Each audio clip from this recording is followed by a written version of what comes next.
Hello and welcome to the Real Food Campaign. My name is Emma Chase and you're going to hear from me a little bit more later, but I first wanted to welcome you. Thank you for joining us. We have had so much fun putting this event together for you and we really hope you enjoy it. Today we're going to explore what we mean by real food and why it's so important in human and planetary health. We will begin with a talk from Dr. Sally Bell. She's going to welcome you and set the scene. We're then going to go on a farm walk with Farm Ed, and we're going to look at the role of soil health, why it's so important in keeping us and our planet healthy.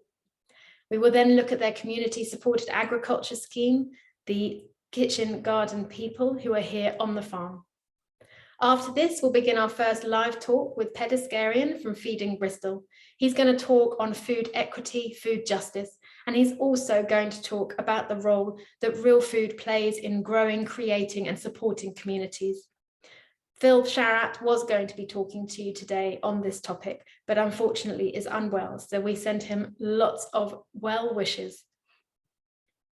After this, we will have lunch, and then we will begin our afternoon with our nutrition talk. Again, Dr. Sally Bell will be here, as well as Alex Laird, a medical herbalist, Lucy Williamson, a nutritionist, and Lawrence Woodward, who was a founding member of Whole Health Agriculture. After this, you're going to hear from myself and Isabella Natrins, and we're going to ask the question, what might not be real food? We're then going to end the day with some practical tips, how you can achieve real food in your kitchen, how we're able to avoid the convenience foods and opt for real food amongst our very busy lives. Thank you again for joining us. We're particularly excited to welcome you all after this event to become one of our ambassadors.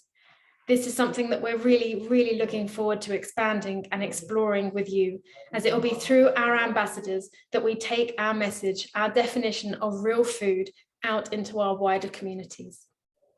Now that's enough from me. I'm going to pass you over to Dr. Sally Bell to start our day. Hello and welcome to our day together at the Real Food Campaign. I've been asked to talk about food and real food and why that's important within the context of health.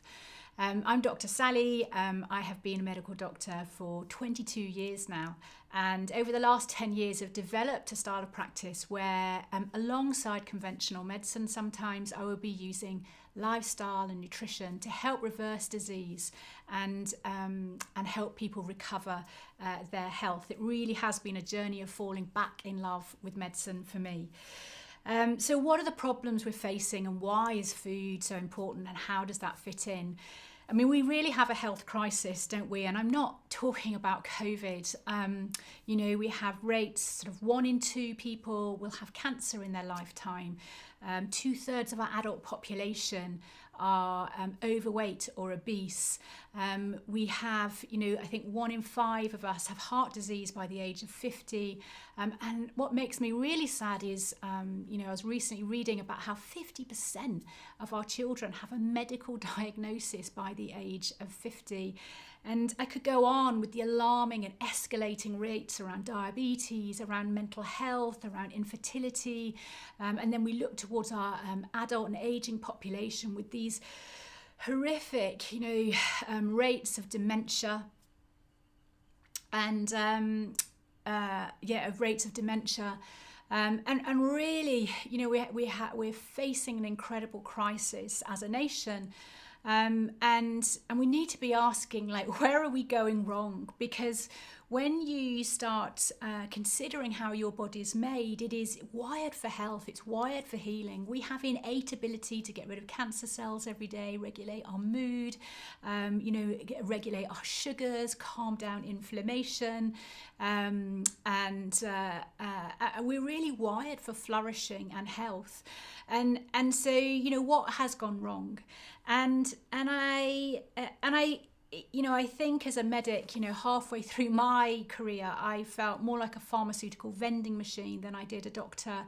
And we've developed a style of medicine that is very much focused on disease management, not really considering what's going on in the individual. And a lot of our guidelines are pharmaceutically driven. We have really specialised in the desire for excellence. And so we have doctors for every part of the body, and probably historically people would have looked to the GP to hold all that together. But certainly over the last 20 years of my practice, there's been a real loss of continuity of care and so much time constraint in terms of really working out what's going on and journeying with patients. Now, this isn't to, a dig at the NHS. Like, I've worked for years in Africa, in places where there are no health systems, and our NHS is amazing. But it's born out of that infectious disease era and born to think like that. So, it's fantastic for acute problems, fantastic for specialised problems. Like, really, if you have a road traffic accident, you don't want one of us sitting over you talking about broccoli. You want those surgeons, those anaesthetists, those acute care specialists to save your life. And the same with specialisation. My daughter, when she was born, had a congenital hand problem, and she had surgery that failed in those early years. And when it came to have repeat surgery, I found the best hand surgeon that only operated on congenital hand children in paediatrics to do the surgery, because I wanted the best for our children. So this isn't a message that wants to diminish the wonderful work of the NHS. But it's really interesting when you start unravelling the issue of chronic disease, and you look under the hood. What do we find? We find that 10% might be due to genetics, but 80 to 90% of the majority of these chronic diseases are due to our lifestyle decisions. And that is just incredibly hope-filled, because it gives us a route back to health. It gives us a route to tap into that innate brilliance, to heal and to keep ourselves healthy. And I talk about 5 foundations when I'm looking at how do we create a lifestyle that taps into those abilities to heal. And I talk about sleep, I talk about movement, I talk about rest, which really is managing stress. I talk about nutrition, and I talk about connection to self, connection to others, connection to that sense of purpose, and connection to nature. And when we get those foundations in place, we don't have to have it all perfect. What I have found in 10 years and what I see in the research is that it helps our body move away from disease and move towards health and flourishing and well-being. And so today, when we come to you and talked about food, I really want to set it within the context of those foundations. I have people that come on the most amazing diets, and can still be ill, and they're covering all of their bases nutritionally. But often when I look a bit deeper, either they're disconnected from that sense of purpose, or really stressed, or not sleeping well. And so we always need to bear that in mind. For those of us that teach and write about nutrition, we feel like it's all about that, and we can forget about setting, within context. And so, why is nutrition so important, and why is real food so important? Just a couple of things around why I think nutrition is important. First, a confession from a GP: we get no nutritional training. It grieves me, and I know there are great people that are advocating to change that. And really, when I started learning about nutrition, it was just an eye-opener, and really exposed my lack of understanding of what's needed for our body to function. And the reason that we need real food in our bodies, one is we need the building blocks for all these amazing processes, keeping us cancer-free, regulating our sugars, making our happy hormones. They need cofactors and vitamins and minerals and phytonutrients and proteins and fats and, and energy in order to function. And that's why food is so important. And that might seem to you, you're probably quite converted to this way of thinking, But my experience for many of my patients over the years, and even sadly my colleagues, well, not sadly, because I would have been with them too 10 years ago, like not equating what we're putting in our mouth to how it impacts health. So it's the importance of having the building blocks, but also the importance of our gut microbiome. We've got the amazing Lucy Williamson here today. She's got so much knowledge around the gut microbiome. And again, many of you will be aware of that, but these are the trillions of bacteria in our large bowel, and they should be this robust, diverse community. And we now understand that when they're disrupted, it impacts every aspect of our health. And our gut also loves those foundations. It loves to sleep. You know, that community of bacteria, it loves sleep. It loves our bodies not to be stressed, but also it loves to eat, and it loves to eat real food. But certainly when I came into this sphere and started to educate about lifestyle and nutrition, I found like these nutritional wars going on. You know, you've got Professor so-and-so saying high fat, you've got somebody of equal, experience, another professor saying, oh no, it's all about low fat, and it was deeply confusing. And, even as a medic wading through the research, has been hugely challenging. And I really feel for my patients when, as they're trying to wade through and work out what's going on. But personally, and this is one of the core convictions that I share with the Real Food Campaign, is that it is very, very clear, regardless of where, your ethics are, and your ideology sits, it's very, very clear from the research that actually the biggest contributor in terms of damage to our health is ultra-processed foods. And here in the UK, up to 67% of our diet is from ultra-processed food, compared to somewhere like Portugal, where it's 30%. I had a colleague come over recently from Norway, and she could not get over how much processed food was in our supermarkets. It's amazing what we have considered as normal. And it's very clear to me that as a nation, like if the one thing we were to do was to start eating real food, as I said, regardless of your ideology, if we were to start eating real food, we would literally turn the tide of this crisis. And so this is where our passion lies today. What is real food? How do we help people access it? How do we cook it? What about, food security and food justice? And these are some of the things that we're going to consider today. But let me end on another note that I am equally passionate about in terms of food.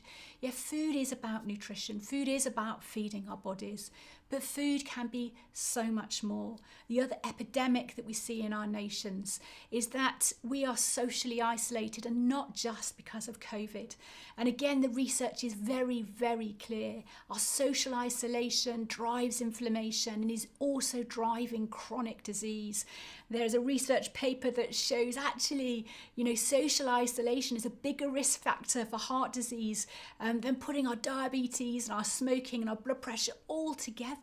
So you could come into my clinic and I could sort out your smoking, and I could sort out, your blood pressure. I could reverse your diabetes. But if I don't deal with the fact that you're socially isolated, you are still going to be at risk of a heart attack. And this is where food comes in.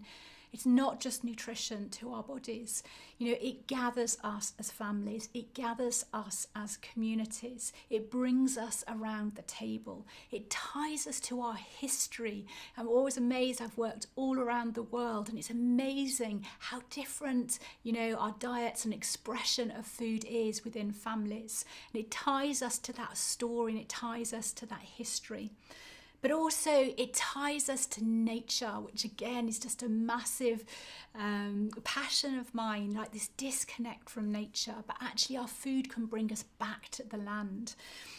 Dan Barber, who wrote The Third Plate, talked about the fact that, every time we eat, those 3 times a day that we're putting food in our mouth is really kind of an ethical statement of how we value ourselves, how we value our communities, and how we value our land. So I'm really excited about being part of today to learn from each other, hopefully giving you some tools in your own journey of finding health for yourself and for your families. And let's always keep it about that patient too. Let's not polarize and let's get caught up, in arguments. Let's remember this is about a patient who is scared about their health and is looking for solutions, clear solutions on that journey to recovery. Thank you. Hello, welcome. Let's go for a farm walk.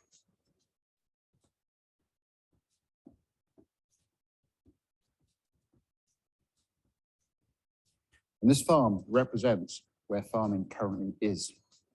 So these fields here, with the buildings in the middle, which is where we are now, are typical of farmsteads, tens of thousands of small farms across the UK.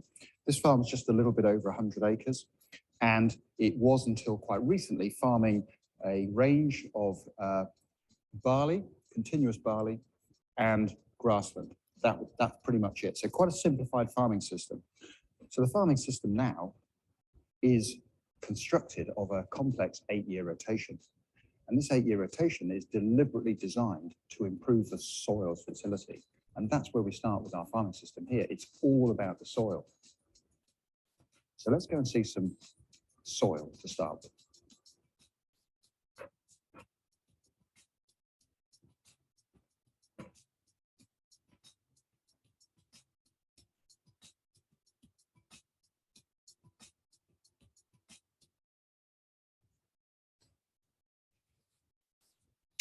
So for me, everything starts with the soil. Everything we do here at this farm is driven by improving the quality of the soil, because that is our biggest asset. And what this is here is a piece of soil, a 1 hectare, 2.5 acres. That's the equivalent of 2.5 football pitches, which we have kept exactly as has been farmed here for the last 2 to 3 decades. And what this is soil. This is the stuff, of course, we're growing our food in. This is soil that has had the same management for a very long period of time. And what's interesting is that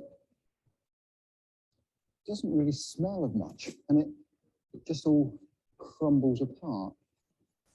There isn't any earthworms in it. And this is what's happening on a large part of our countryside. My concern is that with this continuous arable cropping, we're depleting a lot of the organic matter in the soil. And that's the carbon that is, it's still around the planet, but it's in atmospheric form. So it's carbon dioxide, as opposed to carbon that's locked up in the soil. And what we need to do is find a way to get it back in. Partly for climate change, in other words, cooling the planet, but also because if we've got loads more organic matter in our soils, that is the best way for us to grow crops. And those crops with more organic matter in the soil will be more nutritionally dense, and they won't need as many pesticides, if any, or herbicides or fertilizers. It's really, really important that we get this right. So this is our crop, which has had a herbicide treatment called glyphosate. It's had a seed treatment which protects the initial seedlings when they're growing. We are growing a crop in it. This crop we've sown is winter wheat, and this represents, on this 2.5 acres, 1 hectare, about the size of just over 2 football pitches, represents what most farmers in the UK have been doing. And we farmers have been growing lots of monocultures in recent years to increase the yield of corn. We've increased the yield significantly in my lifetime. The world's population has doubled, and yet the land area hasn't. We have managed to grow twice as much corn effectively on the same land area to support an increasing population. And on the one hand, that's an amazing feat with the Green Revolution, as it's known, which is a mixture of plant breeding, which I'm very familiar with, and a combination with pesticides and fertilizers. And those three things together have effectively revolutionized what we do on the same area of land. So on the one hand, it's been successful, but on the other hand, just look at these soils. They're missing that organic matter. that organic matter now is in the atmosphere. A lot of the carbon has been released from these arable soils into the atmosphere. And it's our job now to reconsider what we're doing and to figure out how we put it back into the soil. And this winter wheat crop will grow ideally a crop of bread, although many wheats in this country are not used for bread making, they end up in the animal feed trade. But for me, what's really important is that any crops we grow on the land, where possible, should be used for human consumption. And the idea of growing a crop like this, for example, to feed beef, for example, in North America, something like 95% of the beef is fed on corn or grains of some description. In the UK, it's nothing like that, but it's a slippery slope, and it's dangerous, I think, for us to go down that road when our ruminant animals, our cattle and our sheep, can eat perfectly well off pastures and grassland in our arable rotations.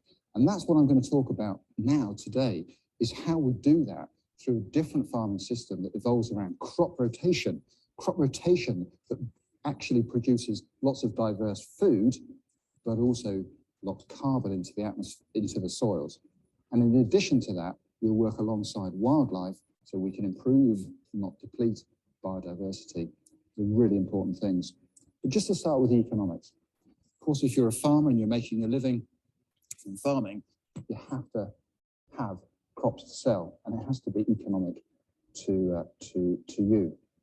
So the question is this system viable? Well, for an increasing number of us, it isn't. And back in the day when I was younger, farmers were making money. We were paid quite well. But now the price of our outputs hasn't gone up. And although we've produced more yield, it seems to me like it's a bit of a race to the bottom. This field is a good example which makes no money. It'll grow a perfectly good crop of wheat, but the cost of the inputs, the synthesized man-made products that we put on here, fertilizer and pesticides, means that there is no margin left for us at the end of the day. Occasionally in good years we might make money, but very often, particularly on these typically marginal soils here in the Cotswolds in the middle of England, there is no profit left. So how do we fix that?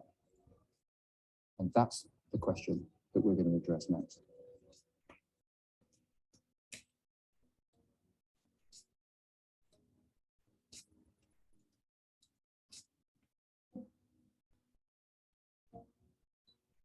So how then can we lock in more carbon into the soil, make a more viable farming system for the farmer, and produce diverse food that we can eat in this region?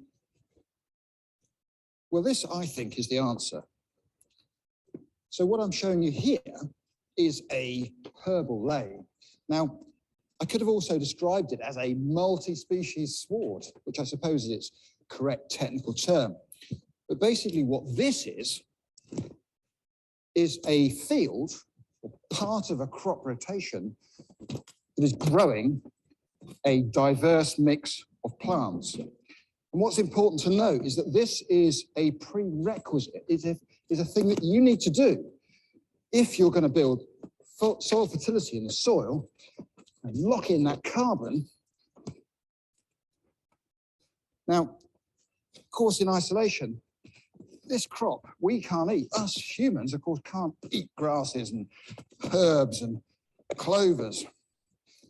But this stuff is gold, because this is the stuff we're growing our food in, and there is the organic matter. Now, this is completely different. So you can hear that ripping apart. Just look at this. See, here I've broken the roots off, but this is a deep-rooting plant which penetrates through the soil. And just look how this is all held together with loads of diverse roots. And these diverse roots, of course, in all their different shapes and forms, is carbon.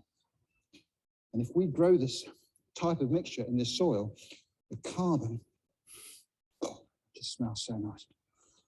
This is what we should be growing our food in. But we need to have this in a system that is efficient and fully utilised. So what we're doing on this farm is to grow 4 years of these deep-rooting plants. They grow 24/7 throughout the year without the need for fertilisers or pesticides. We then can utilise them with our livestock, which come and graze them.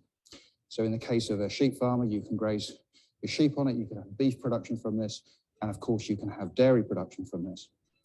And the animals on here are incredibly healthy because they don't, animals don't just want one plant, they just don't want a grass, they want lots of things. And unless we want to feed them with imported soy from South America, for example, to get protein, well, why can't we do that in the UK from clover? That's rich with protein. There is no need for us to be importing soy to finish animals, to fatten animals. So to me, this is where the solution lies. These highly nutritious plants the animals eat will then, of course, end up increasing the capacity of the soil to feed us. When that's happened, then we can grow our wheat. And our wheat that grows after this, and I'll show you now, doesn't need much fertilizer, if any, doesn't need any pesticides because there's no weeds. Many farmers struggle with blackgrass and weeds that are really causing them problems. But when you've grown this and grazed it with animals, many of those weeds just disappear.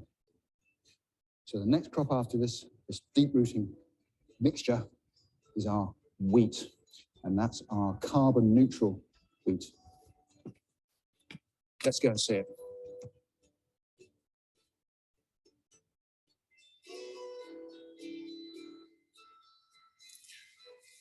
So once we've grown our 4-year lay fertility building crop that the animals have been over and eaten, and remember that it's not just the animals that have been on here for 4 years, we haven't put a tractor on this ground for 4 years. We will put on no fertilizers, no pesticides. So guess what happens in here? There's pollination all over the place with bees and wasps and hoverflies and you name it, they're all coming into here. There are mammals, the hares and all sorts of creatures come across this ground. The deer like it. None of them graze too much. It really isn't a problem from a farming point of view. But it's just alive with birds nesting. Ground nesting birds are in this. It's surprising, astonishingly good. Very often, we've just the last few weeks had a lot of goldfinches here. 300 or 400 goldfinches have been just browsing over the seed heads that we've left on these lays. So whether it's flowering, whether it's seeding, whether it's being grazed, there's always biodiversity going on in our fields, not just on the margins. On this farm, we have loads of margins with wildflowers and trees that we planted around, and they're really important habitats. But we can also have habitat in the field. So rather than just tinkering on the margins, which are important, we're actually delivering much more by incorporating diversity into the fields. Here's our wheat that we've sown after our lay, after our grass lay, after our fertility building lay. This wheat has been sown for a few weeks and will continue to grow all the way through the late autumn into the winter. And then come the spring, it'll grow and it'll blossom and it'll be just amazing. It will be waving in the wind with in this case, a highly diverse mixture of wheats. So we're growing a mixture of wheats which are undersown with a crop of clover. So there's more clover fixing nitrogen into the ground and the clover suppresses the weeds. So we've got this 2 crops in one, a bicrop. So when the wheat is eventually harvested, we hope the wheat will be really suitable for human consumption, and we will mill it and eat it in the local area. We'll encourage other people to do that, hopefully. And then underneath there is clover. And the clover is not just great for the soil, but also our animals can then come across and graze that clover. So again, very little requirement for anything synthesized off the farm. We're completely self-sufficient with our farming system here. This, to me, is a way forward. It's a way of farming that's been practiced for probably around 9,500 to 10,000 years. And it's only in the last 50 to 60 years that we've intensified and depended totally on synthetically made products to push on our dwarf wheats. And most farms in the UK and around the world are using wheats that have been dwarfed, and all the genes have been selected to create a short straw with a very heavy grain on the top. And that has been successful in terms of yield. But in order to do that, we've had to put on a lot of fertilizers and pesticides. So the question is now whether we can rekindle, reintroduce a lot of the old genes from the old types of wheats, the ancient wheats, and find modern ways to use these, because we know they've got great root systems. They're much more resilient to climate change. We know that they'll have much more straw to add the carbon back into the soils. We know that if farmers were paid enough, they would grow them. Now, there may be a little bit of yield loss because we aren't filling them full of fertilizers. And there's an issue for us all to deal with. Do we want, though, to continue to deplete our soil with what is becoming clearly a less sustainable farming system? Or do we want to build a new system with good technical knowledge around very old traditional wheats in this case? And I put it to you that we need to develop our ideas on how we grow these, because if we get this right, this could be nutritionally dense food that humans eat, not for animal feed, but for humans to eat directly. It'd be great for farmers, but we do need to pay them well. The price of wheat, in line with the yield increases, the price of wheat's fallen. So farmers have, on the one hand, produced a lot more for the same amount of money, but their costs have gone up massively. And they can't continue to do that because it is not going to succeed. We have to find new ways of thinking about this.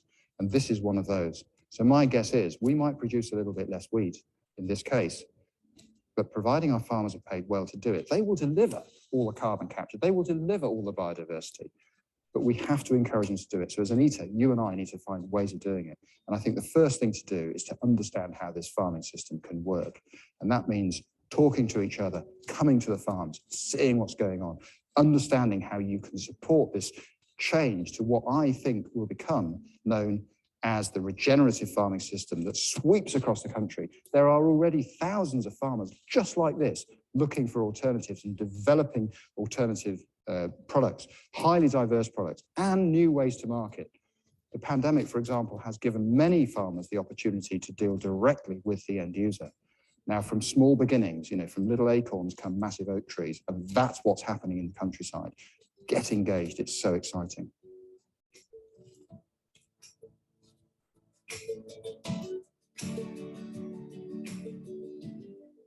So looking at this massive clover now, it's amazing to think that these little plants that have become quite big, like plates, were underneath all this wheat.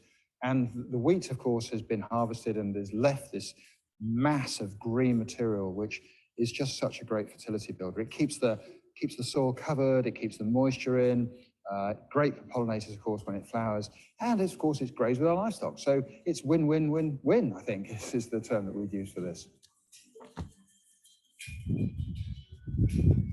So we talk about integrating our wildlife, if you like, into the farming. Well, this is a really nice example of it. So farmers are encouraged to, through the support scheme, plant seed mixtures which bear seeds for farmland birds. Here is we put this into part of our crop rotation in year 8, which is a nice place to have a really highly diverse mixture of seed-bearing plants. And these seed-bearing plants will provide birds with seed in the winter. And you can see these sunflower seeds here, for example, are going to be available for birds in the next month or two.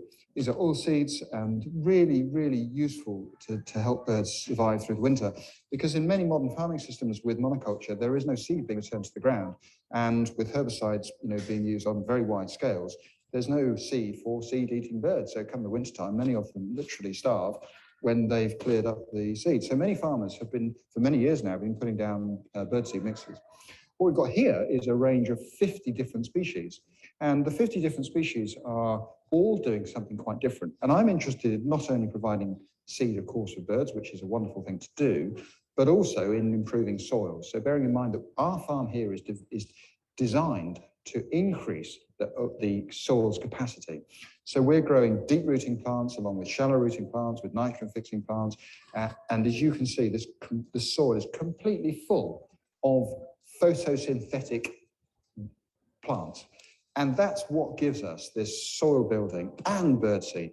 So it's a birdseed mix, a soil building mix. And then in the spring, when all these plants have senesced and died back, or most of them, we've got plants that will be growing really early in the spring. And then our sheep come on and graze them. And that means that the sheep are grazing this piece and not those lovely herbal lays, which are only just beginning to get going in March and April. Here, what we're doing is we're protecting those by utilizing this. Now, this is going to be ploughed in anyway for the next crop. So the sheet to go over it instead of a herbicide, a herbivore will of course remove all this lovely foliage. And it's just such a nice system. Happy days.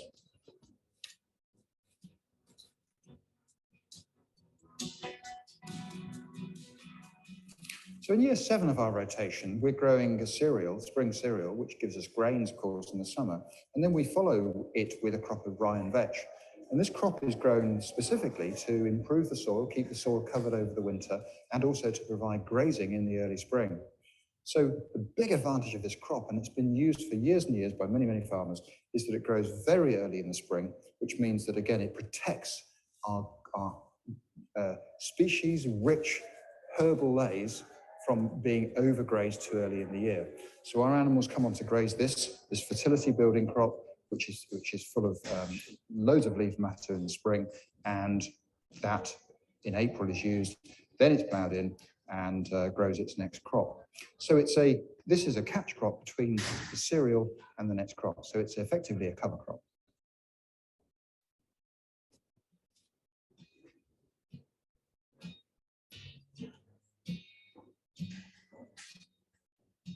Of course, the key thing about having loads of food produced on our farms is diversity. And one of the areas that I think is most interesting is the diversity that you can get if you change the climate. And in this case here, having polytunnels to grow food in is a real boon for farms like this. So this is a small area of production, 2 acres or so, just under a hectare, and is run by 3 part-time people known as the kitchen garden people. And they are such an asset on a farm like this because they grow a wider range of produce than we can grow on the arable ground, and they grow food for 100 local families in this area. I think the Community Supported Agriculture Scheme, a CSA as it's known, is in a way a rotten name because it really shouldn't need any support at all. This is a brilliant way of producing food, which involves the local community who support it with their money, and they pledge and put money in advance for the growers to grow without any risk. It's just such a brilliantly simple scheme. And I would like to think there'll be thousands of these schemes around the countryside as time goes on. We've already seen quite a number of them springing up in this district, and it would be great to see many, many more because they're all very local, very sustainable, and are a brilliant addition to farms. They just bring life onto the farm. So there's probably, I'm not exactly sure how many different species are grown here, but I'm told reliably that perhaps 35 to 40 species can be grown in the UK, particularly with the addition of polytunnels or glass houses. So this is, for me, a really exciting area of work going forward into the future. It would add so much to all, simple monoculture systems. So watch this space.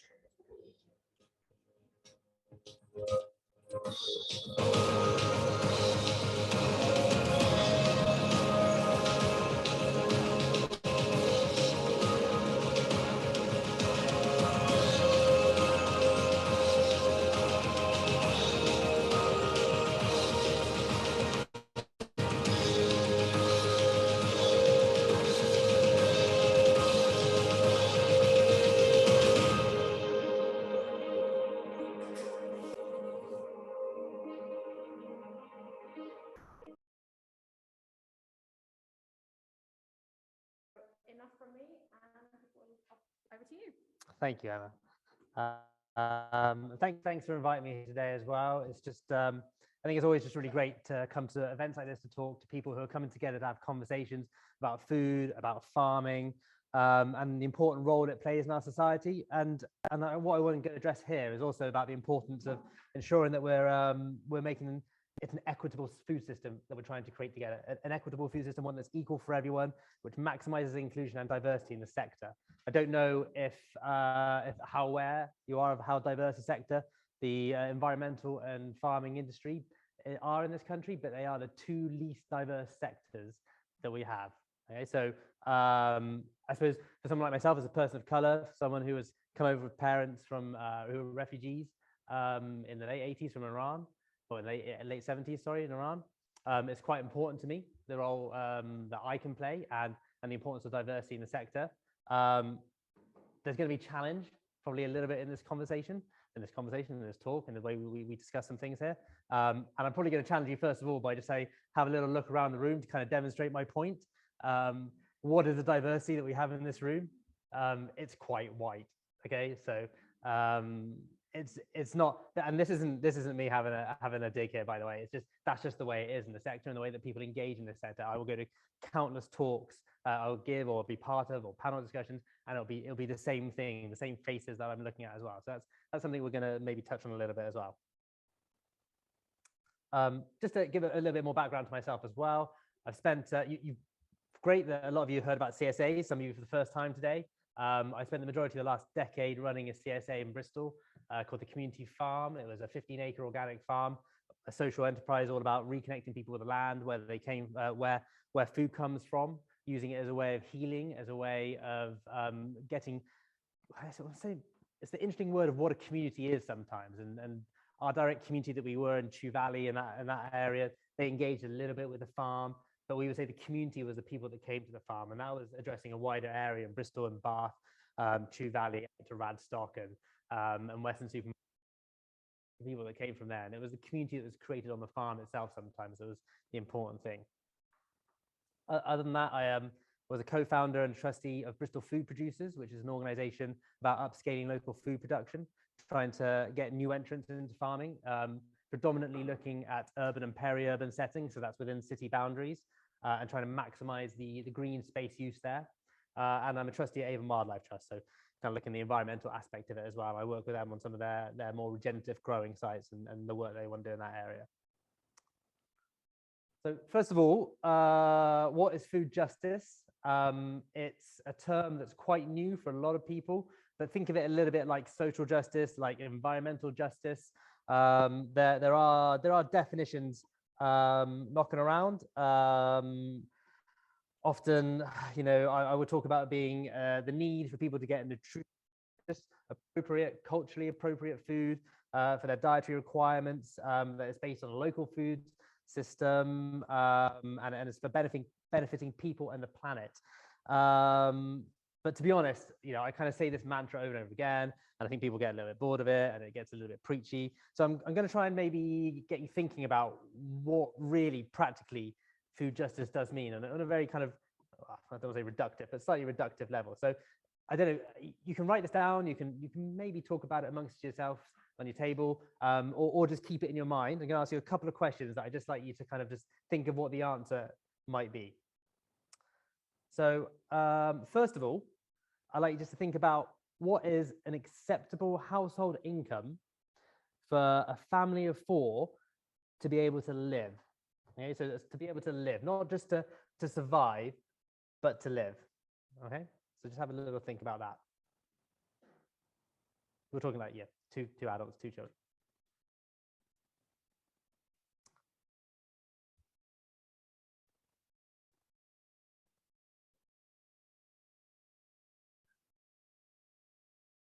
Okay, probably got some numbers knocking around now. So next question that I'd like you to think about, what is an acceptable amount for a family of 4 to be spending on food per week? And again, that's not just for surviving, that's for having a nutritious and appropriate balanced diet.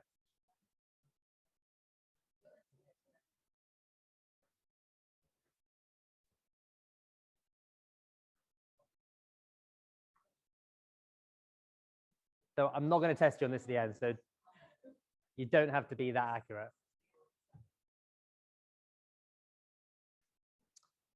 And lastly, I'd like you to think about what is an acceptable number of children that are struggling that should be struggling to get 3 meals a day.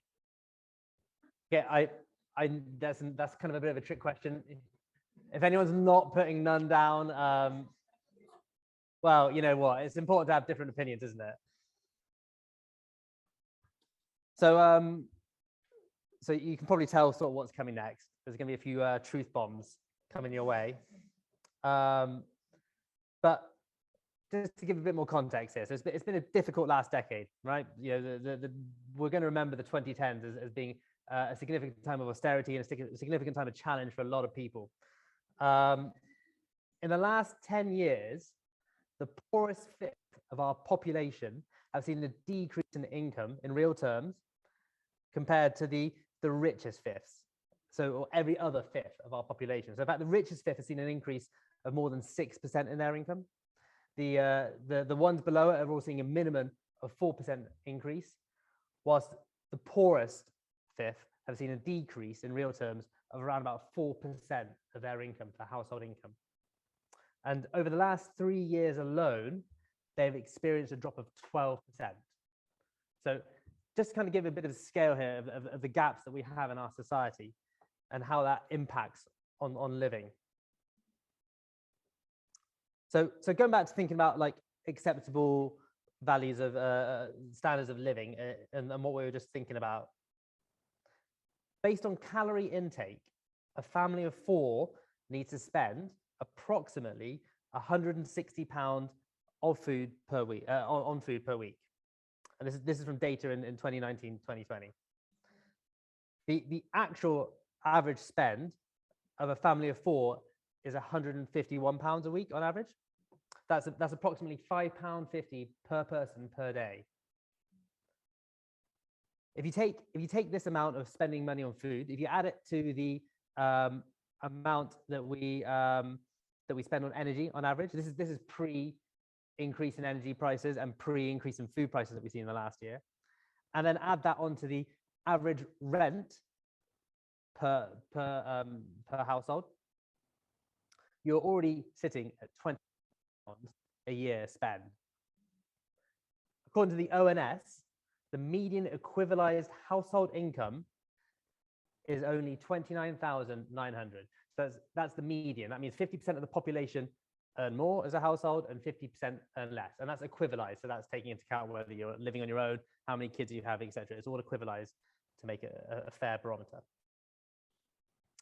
This data also shows that at the top end of the poorest fifth, they'll be earning as a household £19,900. So we're already below the amount that you need to be able to afford your rent, your food, and your energy, let alone anything else that we associate, clothes, you know, a bit of luxury in your life, to be able to live. So on average, the poorest fifth spend about 21% of their disposable income on food.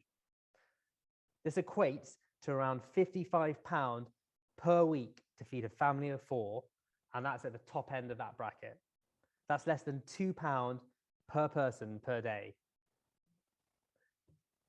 They're pretty stark numbers, aren't they? When you think about it, when you really see the numbers out there, we dictate that the poverty line that we say is 60% of the median equivalized income. So that means that the poverty line in this country is around about £18,000. So the poorest fifth of our country, the majority of that fifth are living below the poverty line. Just to give you a bit of context here, I'm not trying to make you feel guilty or bad, and a lot of what we do and the work that we do and what I want to bring here, we talked about having difficult conversations earlier. These are the kind of facts and the figures that we need to really understand and embrace if we're going to make a difference to the majority of this country and not leave people behind. Come back to the children aspect. Again, our work is predominantly focused in Bristol, and in Bristol we now have 16,000 children, over 16,000 children that are eligible for free school meal vouchers in the city. And that's gone up by almost 10% in the last year and a half alone. So 16,000 in Bristol. I think in nationally, it's somewhere in the region of around about 2.5 million or something like that, some figure around there. Don't quote me on that one, but I think it's approximately around that. So when I talk about food justice, removing this inequality is a big part of what we're talking about. So giving people the opportunity, removing the barriers, and trying to break down the structural inequalities that we have in this country to make it a fairer, more just food system for everyone. Ultimately, food insecurity is inextricably linked to poverty. If you live in food poverty, you will have fuel poverty, You'll have furniture poverty, I heard the other day. You know, ultimately, we can split this up as much as we like, but poverty is poverty, and it is rife in our society. So some words just going to pop up behind us. These are words from work that we're doing in Bristol with various groups and different communities that people associate with food justice. So again, it's not just about the your own personal interaction with food, but it's about the food system as well. So you can see important words there: choice, dignity, security, empowerment, and that goes as far as, you know, looking at what wages we're getting paid in particular in agriculture, in growing, but making sure that people are getting a fair price for what they're producing. So it's looking at the whole system and making sure, is this fair? And it's about access. Access is a really big point. And Ian was mentioning it earlier, talking about you know, his difficulties in coming across land to grow on. He wanted to grow on land, you know, and he didn't have land to grow on. We have a lot of land in this country that's available, but it is held by certain, you know, I think, what is it? Something like, I think it's something ridiculous, like 19% of the land in this country is owned by oligarchs. You know, it's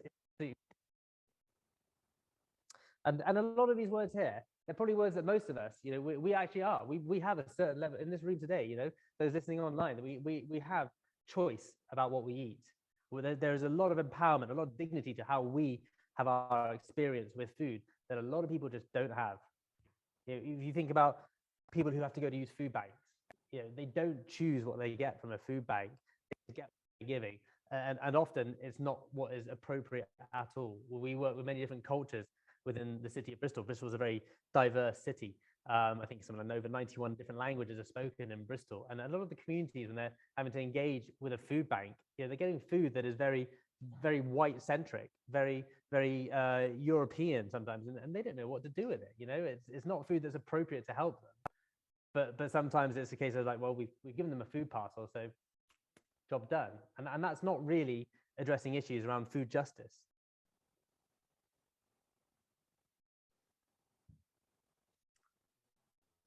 So I think it's, you know, it's important, as I said earlier, just to recognize that food justice is not just about what we are eating and how we're eating it, but it's about fairness in the whole system.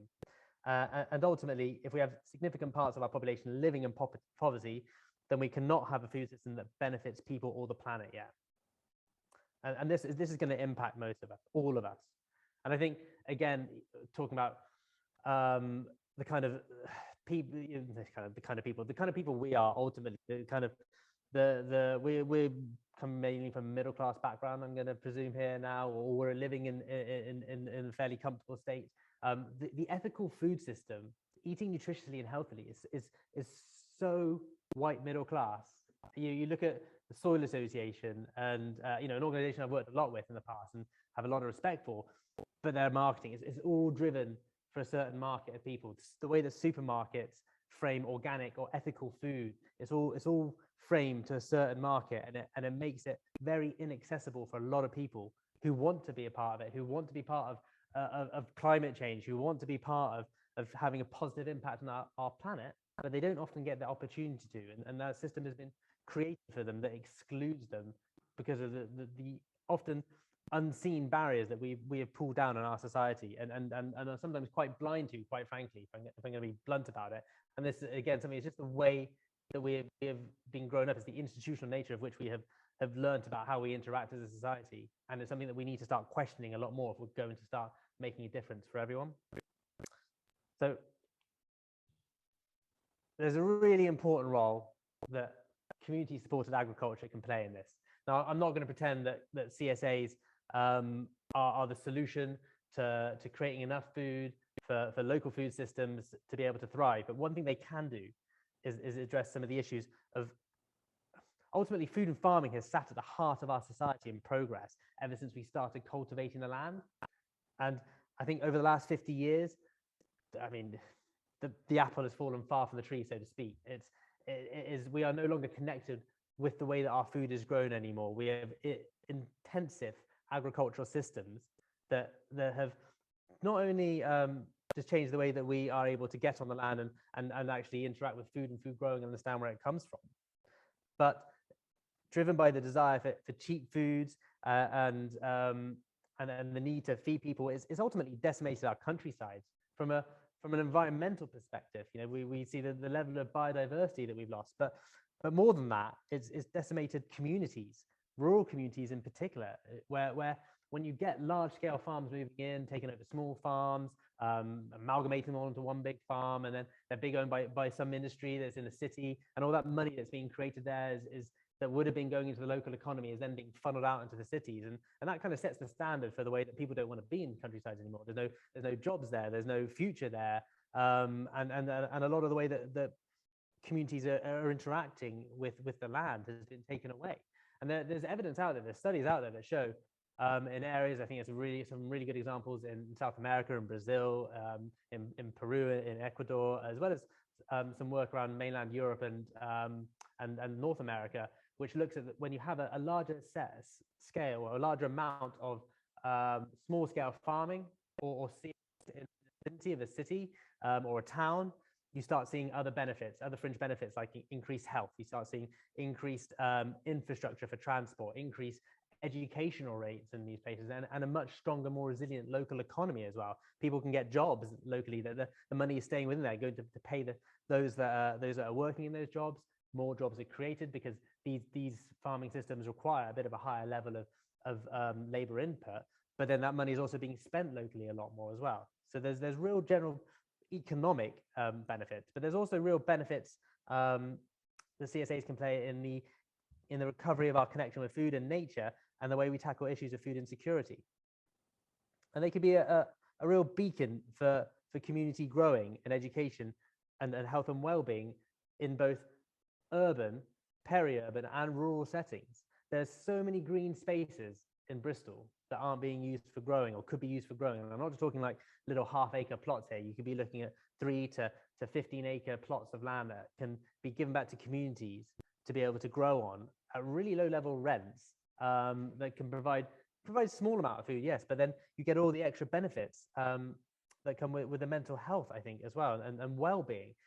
And going back to my time working at a CSA, running a CSA, with the community farm in Bristol, we used to run a big emphasis on social therapeutic horticulture, and that kind of worked in a few ways. We had the ways of just volunteers coming together, like you'll get on the CSA here, where people naturally come together, often from a diverse mix of backgrounds, and the way they'll be engaging with each other. That in itself has real benefits. Getting your hands in the soil has real benefits, and there's a very low-level social therapeutic horticulture going on there.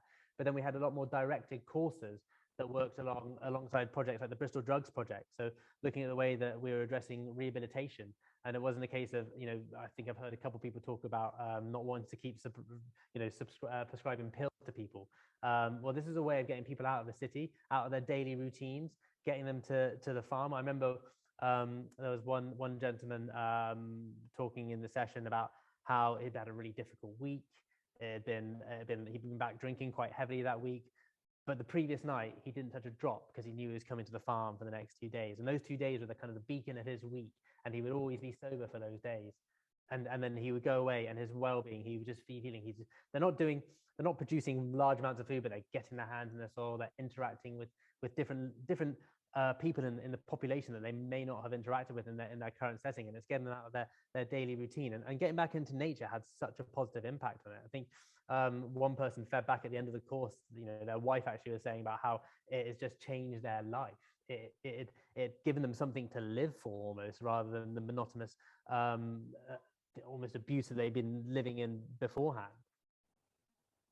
And I think that's really powerful when you start seeing the really positive impacts that you can have from that. And then we move to a more low-level, self-prescribed mental health course called Grow and Make, where people could just self-prescribe onto the course for 6 weeks, and they come along, and it was all about just giving people an opportunity to address their issues around mental health and well-being in a way that, again, didn't require being prescribed to any form of drug. It was about getting out to nature, using that in a very therapeutic way, connecting with people, connecting with the land. And I think that's something that gets lost when we don't have those structures, those infrastructures within our cities anymore, especially with the stresses that most of us will experience from living in city life. I don't know how many people live in a city anymore, But if you're stuck in the heart of Bristol, and with the noise, the traffic, the pollution, especially when you add on that the concerns of anxiety around climate change, an ecological crisis, and a lot of the messaging that comes out from that, it's very anxiety inducing. And actually, these community farms, and we've got a few city farms in Bristol that do this job really well. They are like an oasis for people to come and connect and experience, and also just break out of perhaps the siloed and aggregated societal structures that we've created around us. Second time, I think I'm probably overrunning a little bit, aren't I? So what I've written here, the path to food justice. I got to be honest, I don't have a roadmap for this. This is all rather new to a lot of people. It's all rather new to the work we're doing. But I'm going to give you a little bit of an idea of the work that we're doing at Feeding Bristol, and the kind of blueprint, like similar to what's Ian doing here. He'll say he's not saying what they do here is definitely the right thing, but it is a way of doing it, and it is a blueprint that they're hoping to create. And that's the same thing that we're doing in Bristol with Feeding Bristol. I think the first kind of step is kind of admitting that we have a problem, going back to some of those facts that I talked about at the beginning. They're quite damning facts and quite upsetting to hear, quite frankly. But we need to really understand and admit that we have a problem around poverty in this country and the way that people are interacting with food. Again, I think Dr. Sally, you were mentioning it earlier. Sorry, Dr. Bell, about some of the issues about like understanding nutrition and how we're engaging with food and the food that we eat and health. And that's something we're starting to address a lot more, of have those conversations. Ian mentioned it, about having difficult conversations, and I mentioned it earlier. We need to learn as a society to address these issues, to face up to these issues, and learn how to have difficult conversations in a more comfortable way, where we don't feel particularly attacked or bringing down the barriers. I know that's really difficult, and I know.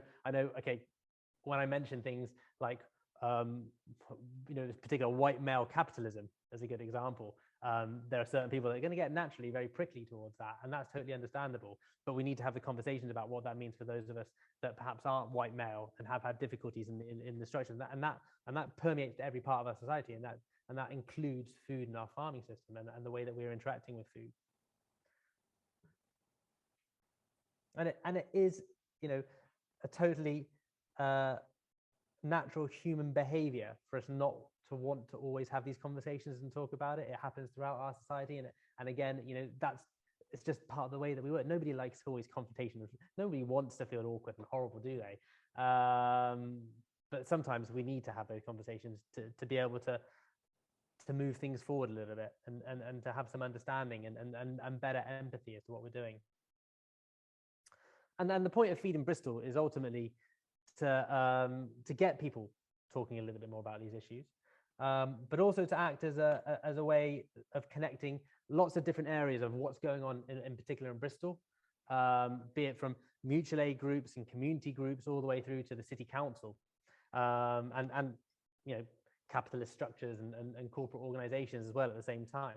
We've got to bring everyone together to have these conversations, but understand how we work together to benefit the city as a whole. We work very closely with the council and the public health team in particular to identify the vulnerable groups in the city, the vulnerable communities of interest and disadvantaged areas, and we bring everyone together to have conversations. We have a community food justice network that we've launched recently, and that's about giving more voices to a more diverse community.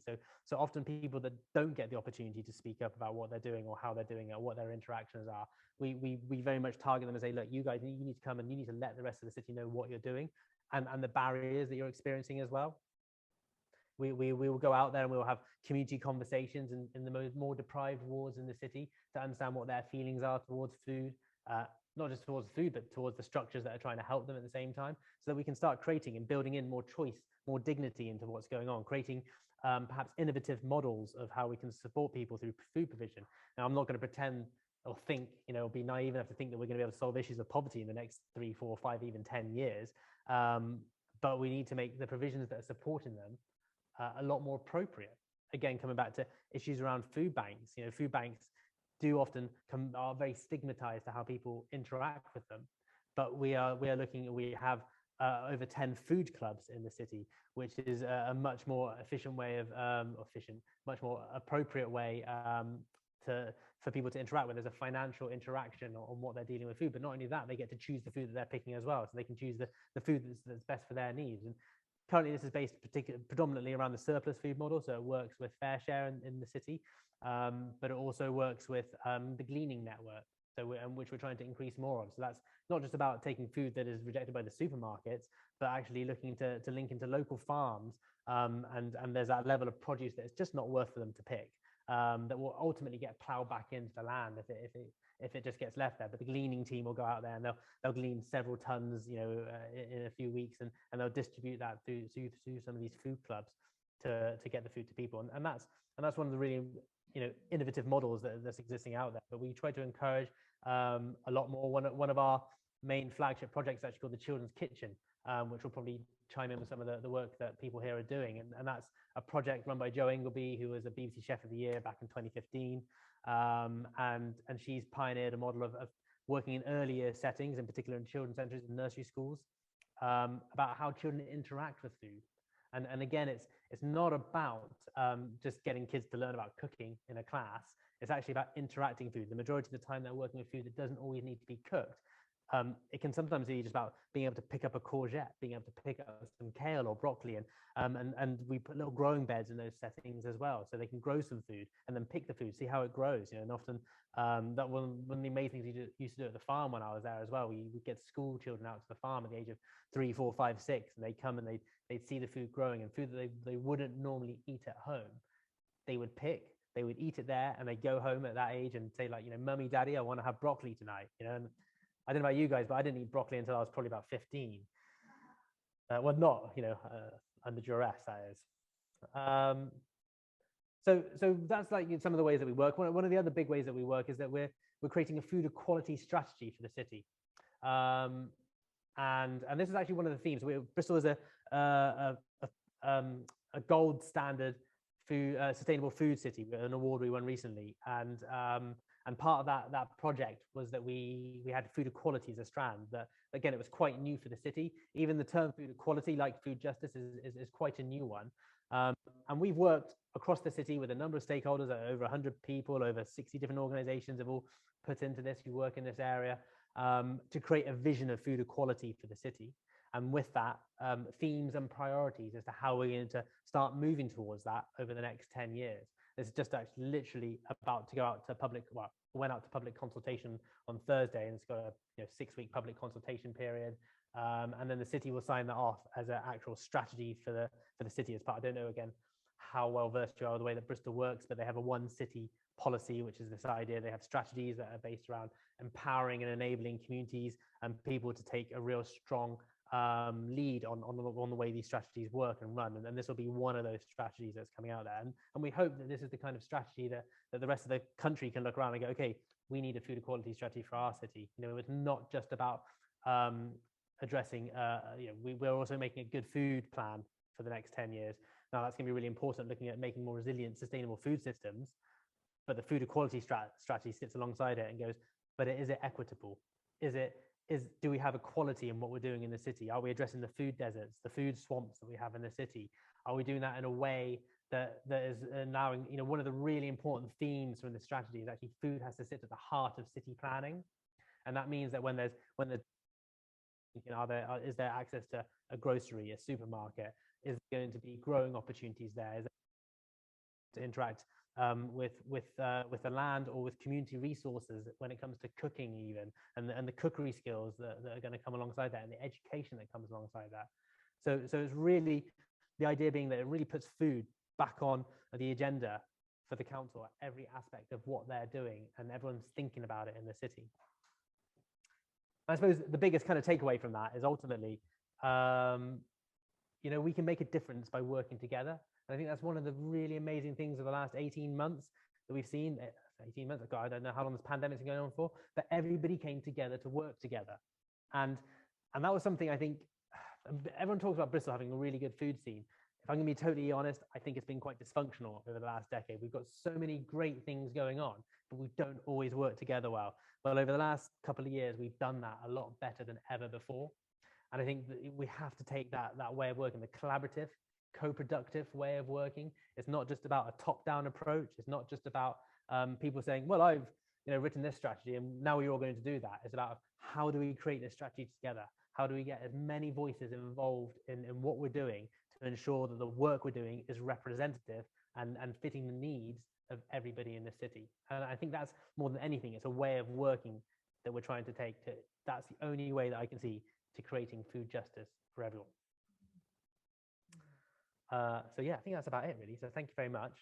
Last thing I do want to mention before I forget, I don't know. See, this is my pencil, right? I don't know if anyone likes pencils. Anyone into pencils here?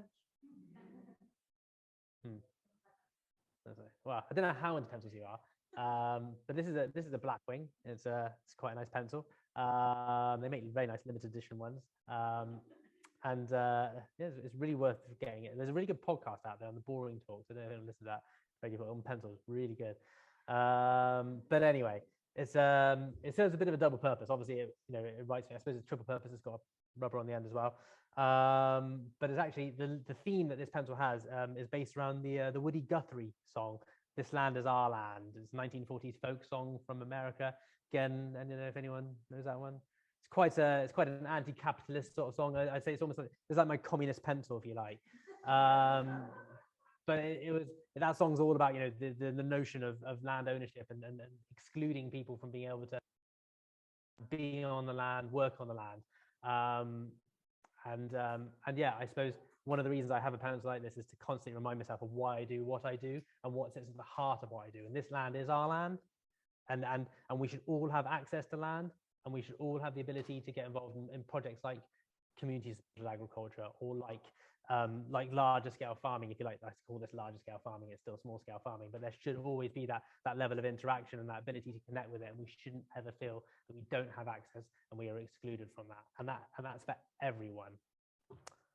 So yeah, thank you very much for listening.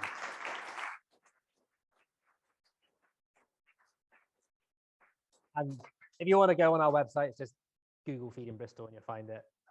Or my contact details there if you want any more information about what we do and how we do it. So thank you very much.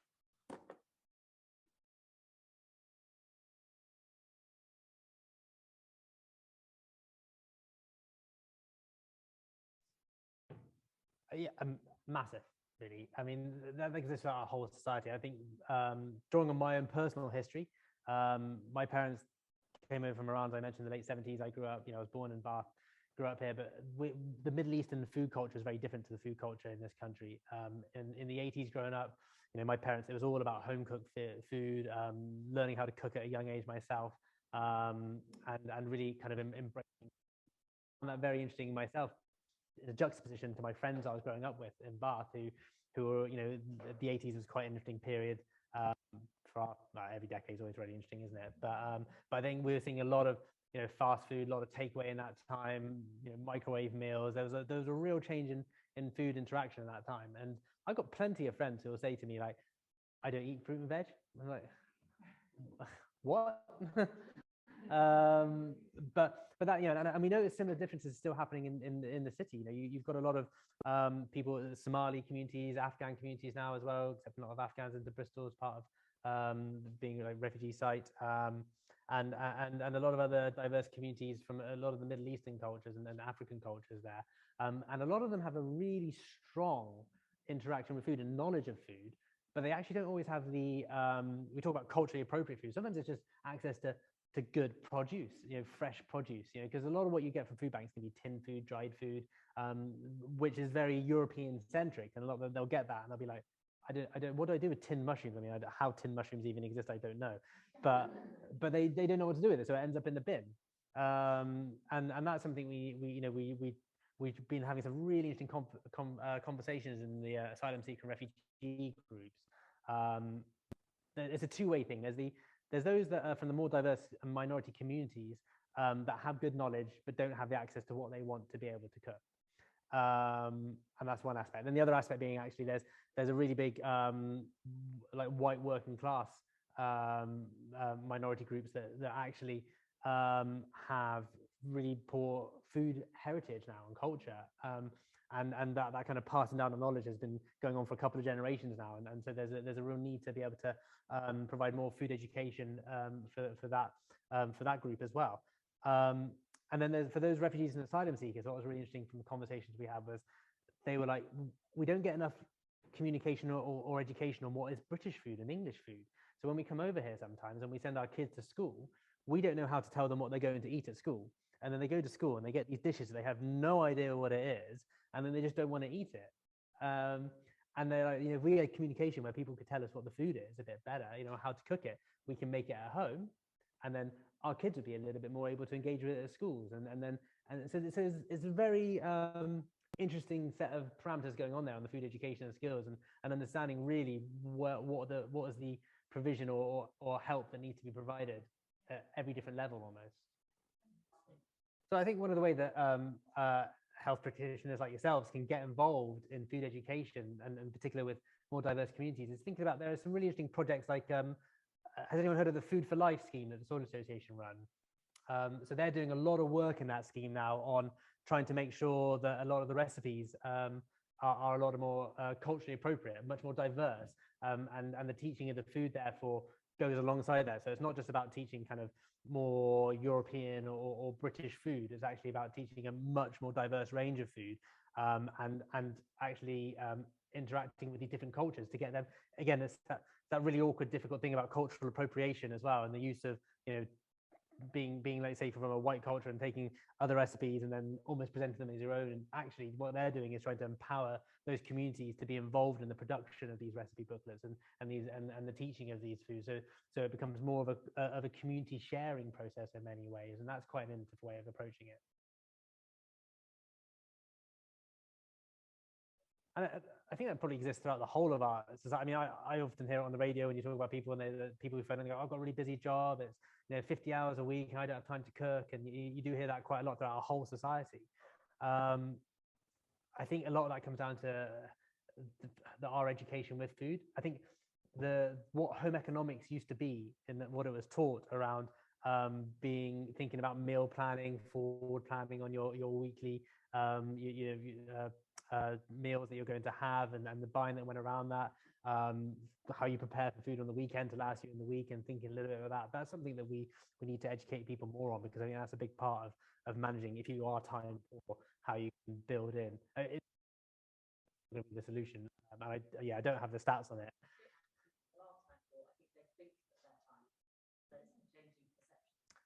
I mean, I've got a job which often makes me work 50, 60 hours a week. It can be up to, and I still manage to eat healthily, and appropriately most days of the week. So yeah, I think it can be done with the right will, but it needs a bit of.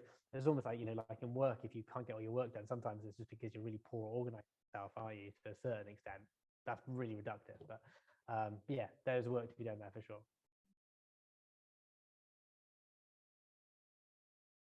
I think that food clubs have a real potential to be able to offer a really wide range of fresh produce.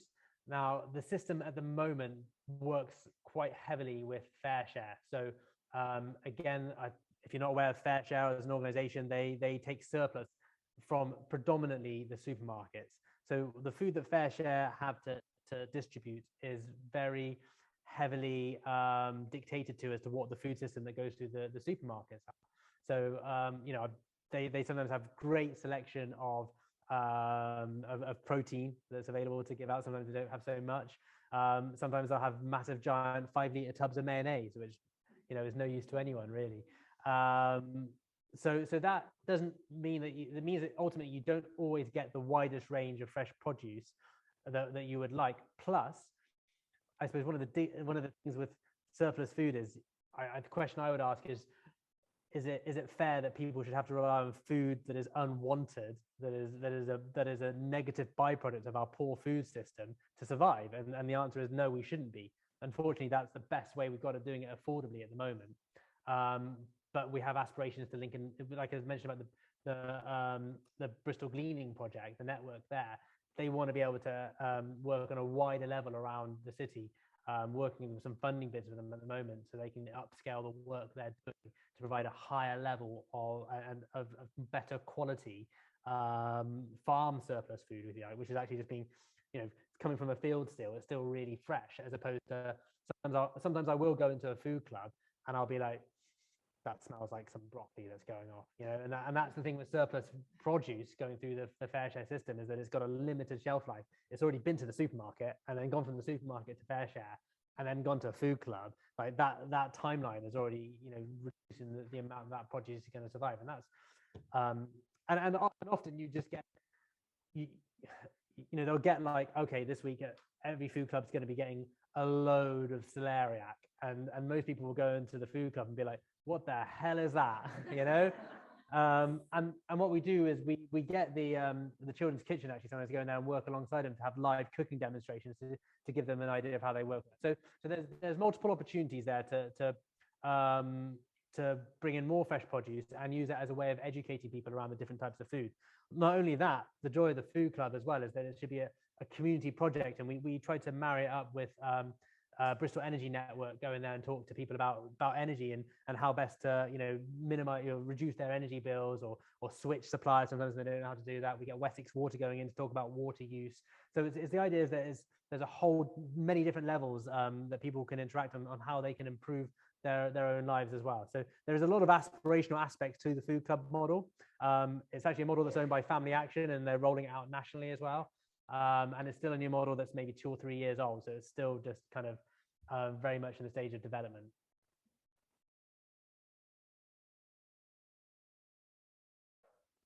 The council are keen to embrace the prospect of putting food at the heart of the decision-making process, and with regards particularly to planning, but not yet is the answer. As I said, this strategy actually isn't signed off yet, so it's currently going through the consultation process. Then it'll need to get signed off by the cabinet and the Health and Wellbeing Board in the city afterwards. From that point, we can start having some of those conversations around how food needs to sit in the planning process. And I'm going to remain optimistic that we'll get some real positive outcomes on that. That's the best I can offer at the moment. And hopefully in a couple of years' time, I can say, you know what, the City Council have embraced this, and they've really woven it into some of the fabric of the decision-making process around planning. And here are some examples of when that's happened and how it's happened. But we might not really see the impacts of that for 3, 4, 5 year period yet. When you think of the level of contracts that have probably been signed off over the last couple of years and development that's currently going on in the city, it might be a while before you can't retrospectively put it into those kind of areas, I'm afraid. Yeah. Thank you very much, Pez.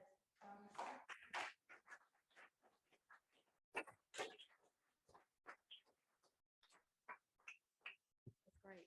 I'm really jealous of your pencil.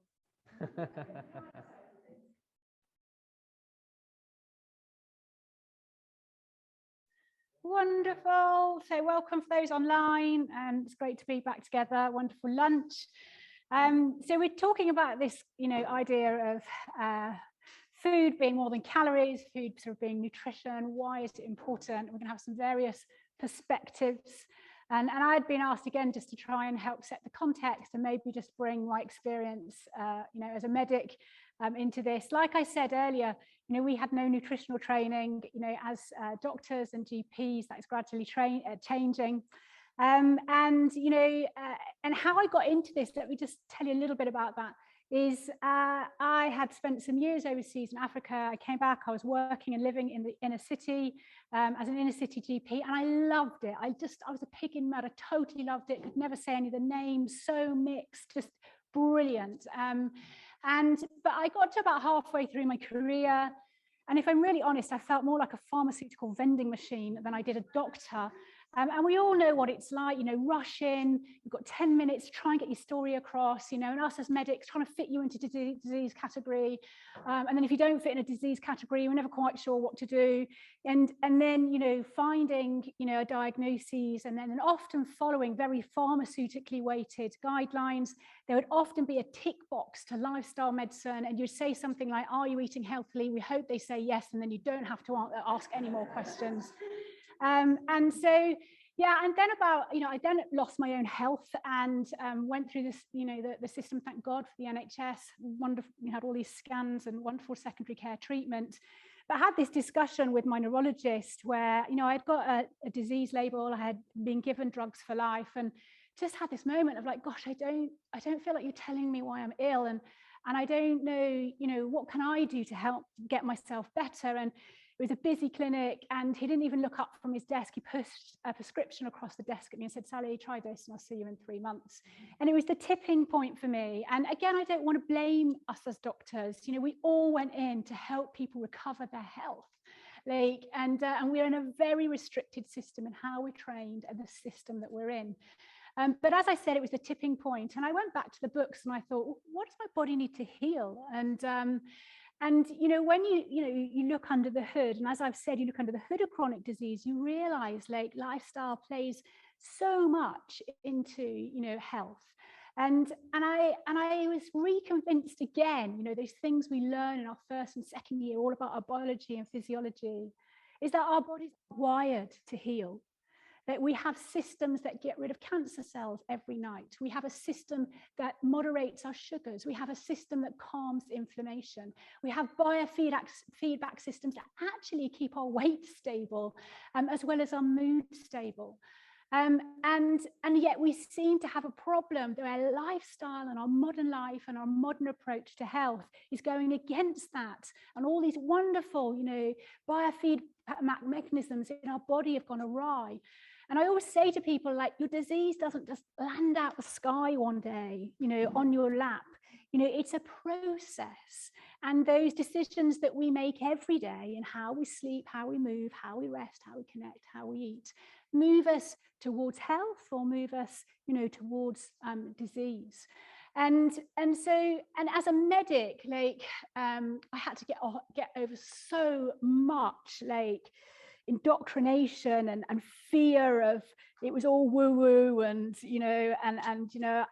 really up until that point, although I'd grown up around food, I didn't connect food with health, if I'm really honest, 10 years ago. And so for me, food was about calories, and health, honestly, probably as a woman, was about weight and whether I was a good weight, and those were the measures, And it's very clear now, having done the training I've done and the way I practice, is that there are some key mechanisms in our body that are going wrong, that are influenced by what we eat, as well as sleeping, as well as stress, as well as moving. Always remember the context. But common to many diseases are some key things. Insulin resistance is a common problem in many diseases. Over-inflammation in our bodies is a common mechanism driving disease. A dysfunction in our mitochondria. So for those that are not medical, mitochondria are little energy cells within our bodies that it's imperative that we can make energy, so all of those other processes work. It's clear that DNA damage, so shortening of our telomeres, that inability, we lose the inability to protect and keep our DNA healthy as we get older, and all that wonderful research around anti-aging and our sirtuin genes, and it's just phenomenal. Not from a vanity perspective, but if we can slow aging from that perspective, we will reverse and slow disease.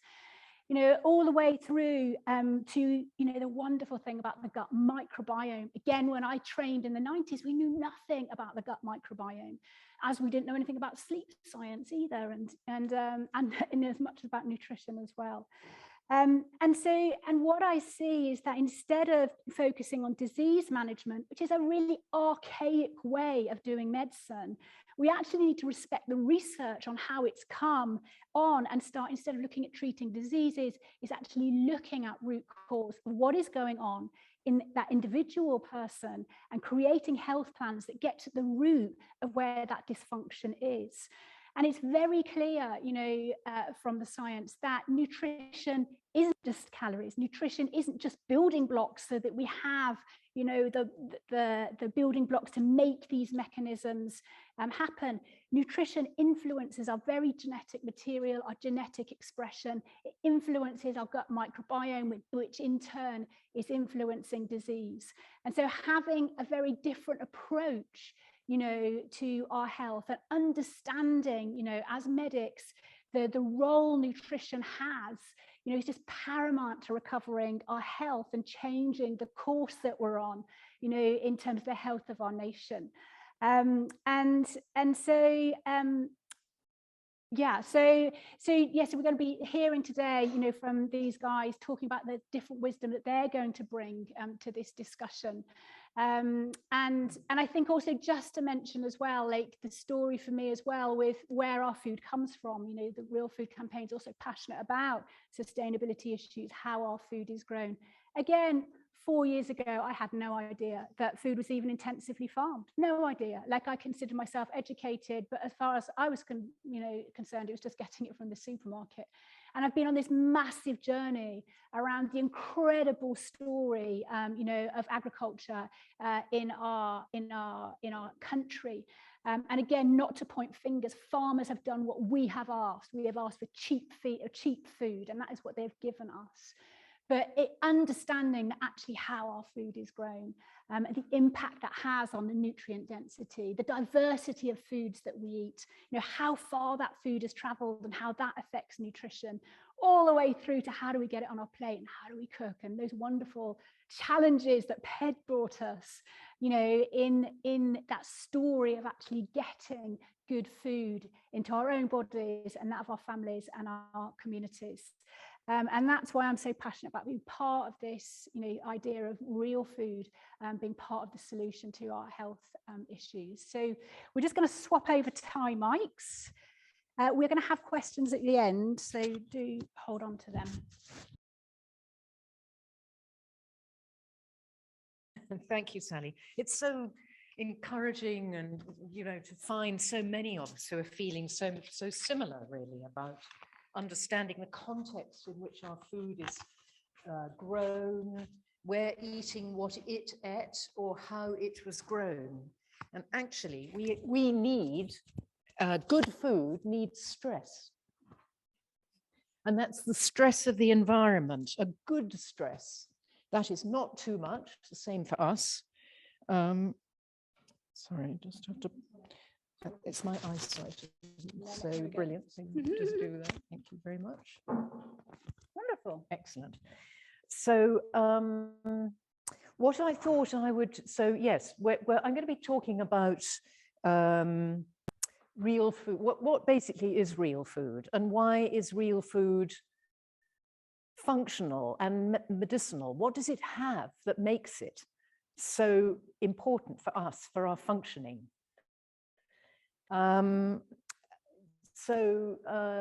Nourishing healthy function is the key here. And one word I'd like you just to remember, and we've heard lots of it already, and this is what we can then, each of us is an ambassador, either a food ambassador or just as a human being. We're sharing knowledge. That's what we all need, each of us, to do, peer-to-peer knowledge to families and so on.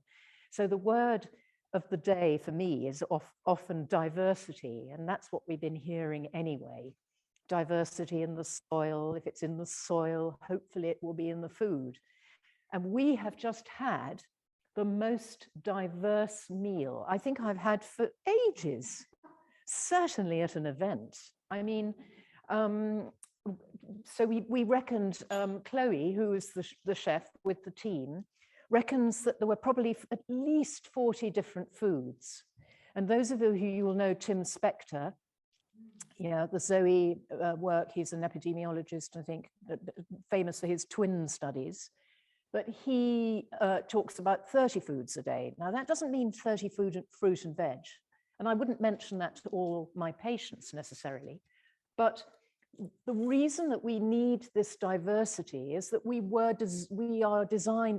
hunter-gatherers. We basically had little bits of a lot, and that was how we were eating today. And what we get by having a little of a lot is that we have a great variety of different chemicals. Chemicals are good things. I mean, we're made of chemicals. The thing is, what sort of chemicals are they? And so in that fantastic food, you know, we'd had ginger seeds, we've got little kimchis or sauerkraut, which have 3 or 4 at least components. Herbs, pepper, different oils. If you were eating, say, 3 lots of seeds, that's 3 different foods, because, and this is what I'm going to unpack, as it were, what we're eating, its diversity, is not just macronutrients, which are very important. They're the structural stuff, the protein, fats, carbs, very important. They are actually the phytochemicals, as well as the micro. So there are 3 groups. You've got your macronutrients, protein, fat, carbs. Then we have, again, what we all are very familiar with, vitamins and minerals, so-called micronutrients, also extremely important. The bit that's sort of been left out, but we taste them and see them every time we eat, hopefully, is color and tastes. And these are the phytochemicals, phytonutrients, same thing, phytochemical, phytonutrients. And there are up to maybe 50,000 potentially in one species. So in a species of spinach, you might have, not all at once, but you might have 50,000 chemicals. And what are they doing? These are the things that are helping our liver function, keeping the flexibility of our blood vessels. They're stimulating our white blood cells. So these are also as crucial as the other stuff. And this is what we were getting by having diversity in food, because there'll be lots of different plants have lots of different sorts of phytochemicals. So you're covering all bases. And a word that Ped mentioned, which was resilience in relation to community, we know that resilience is bred through diversity. The most cheeses, for example, have incredibly diverse bacterial species, fungi, bacteria, maybe there are even viruses. I'm not too sure about that in cheeses. But it's that diversity that builds redundancy, i.e. pathways that are not necessarily going to be used until they're needed. So diversity is what breeds resilience in communities, in companies, in humans. That's what communities are. So the other key thing, and here's a beautiful example of that, and I was actually going to try and bring you, everybody, some black grapes with seeds. And we can all be activists to ask for our supermarket managers to always have black seeds in your grapes as well. Yes, for choice, but this is part of the choice. It's a human right to have whole foods, and that's what real food is. So what's in here? This beautiful, beautiful colored sunshiny pumpkin. You've got fibrous skin, right? You've got the skin on the outside, and guess where those phytonutrients are concentrated? But they're put into the skin, the seeds, and the pith. So if you want to help your liver along, or your cardiovascular function, very important in COVID, you want to have lovely antiseptic, antiviral, antimicrobial compounds, this is where the plant is putting them in the skin and the seeds inside, the precious bits, the bits they have to defend. So the key thing here is you've got colors. Those colors themselves are antioxidant. Well, antioxidant doesn't mean a lot. These are polyphenols, these colors, the pigments. They're flavonoids, a kind of polyphenol, huge class of phytochemicals, phytonutrients. And these literally go to make our blood vessels bendy, to support our blood vessels, to support our what's called microcirculation and macrocirculation. Eyes, think of beta carotene, not quite the same as this, but beta carotene is vital for eyes, isn't it? For the rods and the cones, the pigments that we have in the eye to see. And so this plant is producing its protective phytochemicals, they're called secondary metabolites, to do many things: to communicate with other plants, to defend themselves, antiviral components, antifungal, antiseptic, to not so much for growth. The phytochemicals are partly for growth, but they're mainly for defense and communication, because they're responding to UV light. That's why pigments exist, and in us as well. They've got to protect themselves with sitting out in that burning sun. That's quite an achievement, isn't it? Not to shrivel up. So, and inside, then you've got that precious seed, which that plant is it wants something to eat to then spread. So the seed must be protected with all kinds of binders of minerals and all kinds of compounds and oils in order to protect itself until it's ready to basically germinate and produce a new plant. So the moral of the story is eat your skins to get your medicine and your functional elements, and eat the seeds as well, which have got oils, which are very important. We've over-demonized oils, something rotten, something really rotten. So today we've had far more than our 30 a day. We've had 40 foods for lunch. So what can you all do? Just think, how can I have a little bit more of a great deal of variety? That's the key thing. So I'm going to go all these slides. I've got a minute, probably, but this is that you will have the access to these slides anyway for all of us. All really the nutshell is diverse, fibrous, multicolored, complex food for resilient long life. And that may mean if you're an Inuit or an Eskimo or somebody who is eating maybe perhaps a more narrow diet, but nevertheless you might be eating an animal, a sea, I don't know, as I'm not familiar with exactly what they're eating, but I have checked that if they're eating a fish, that fish should have been also eating a hugely diverse diet.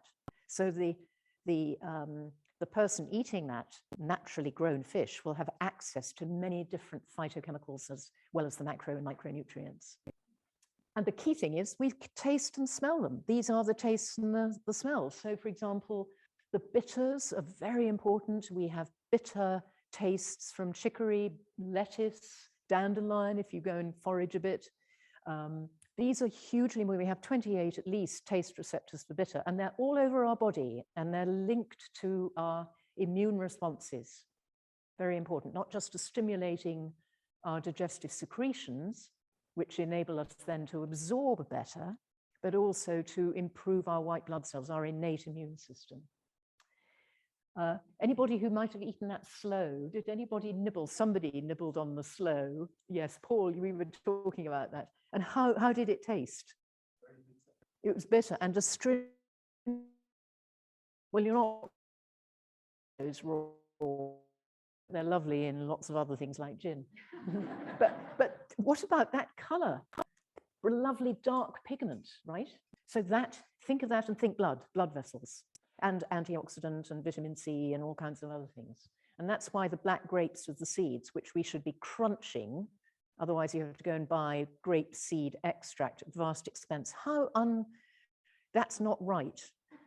That is not right. And it's because we're ignorant, so we didn't know we had to go and buy grapes with their seeds, because we think, no, they don't taste nice, I'm going to spit them out. Well, think again.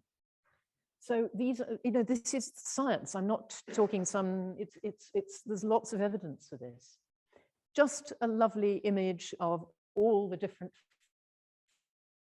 functions that these different colors do. And that's just useful. So it reminds you all those things. Oh, I had peppers recently. Get some peppers. Do you see what I mean? It's just opening up. Have a new plant every day. And it doesn't mean to say we can't be eating fish and meat. I'm an omnivore myself, and I would miss them terribly. And I wish we could have wider diversity of choice in, tongue, all the things that I grew up with. You can't get them from supermarkets. So we need to educate. Each of us can be an activist. Oops, well, that wasn't very clever. Let's have another go. There we go. So yeah, we've only identified about 25,000 phytonutrients out of those 50,000 per species, and there are probably, really, there are actually 2 odd million secondary metabolites, by the way, just in case anybody wants to know, in nature, and about 1.7 million of those are in the plant world, including algae. By the way, eat more seaweed. But look at this, it's really shocking, isn't it? The narrowness of our diet because of industrial humans who think they know it all. So eating real food, I put this in the book because it's so, I teach this. I'm teaching in the NHS. I'm not actually employed by them, but I work in a hospital. run a clinic for 20 years in skin, but looking at all other issues. And you have to get things down, to pare it down to the basics for patients. You know, it's really important to get it simple, which we all need. So eat mostly plants. That doesn't mean you can have all the other things too. Edible skin pith and seeds, diversity in dark colors, most during the day. Circadian rhythm, as Sally was saying, we understand we need to repair at night, not eat at night, and eat during the daytime. That's when we absorb best. Not too much. I had double helpings of everything, and I'll probably suffer for it. And if you can, something wild every day, because back to the idea of stress, if you've got, as Ian and the Wilkinsons are doing here, showing how you grow a beautiful, I was going to actually look at the lovely pigments that he'd got in his wheat there, and maybe it was more than, I think it was wheat, wasn't it? 100 different landrace. Is that the pigments themselves are really good, but the wild plants, or plants that have been allowed not just to grow in monoculture, or they've been sprayed. If they've been sprayed, then they don't have the grapes, for example. If they're sprayed, they're not going to produce so much resveratrol, which is one of the compounds in red wine and the black pigment in the grape in part. That is, it's not going to produce that. It doesn't need to produce what is an antifungal, is it, if it's sprayed? Because it's not going to have the stress of a fungus around it. So wild plants, unlike even what I'm growing in an allotment, are absolutely surrounded by all these amazing challenges to which they have to produce their little chemicals of phytochemicals to defend themselves. So they are more nutrient, I'm not sure about this word dense anyway, they're more nutrient rich and more variety of phytochemicals in there. And just one change can make a huge effect on cardiovascular function, for example. So that's the important thing. Start small. I've already talked about this, polyphenols. I've just picked some red berries, and I'm sure I should be stopping. Have I got a minute or 1 minute? So go out and forage and be very responsible about how you forage. Go and find your local foragers, for example. It's free food if you forage responsibly. Pick some lovely rose hips at the moment, and you'll get, of course, lots of vitamin C. The higher you go, the more vitamin C, higher altitude, but also amazing pigments, scar healing phytochemicals, amazing plant, and totally delicious. So again, I won't go through all of these. These are just some of the key foods and families, and explain what they're doing, some of their actions. Gels, eat more gels, by the way. They feed our gut microbes. This is a key part of health, is that our immune systems are mostly in our gut. Our white blood cells are mostly in our gut, and then circulating. So our microbes are very key in actually helping to make healthy immune cells. Soluble gels, favorite thing.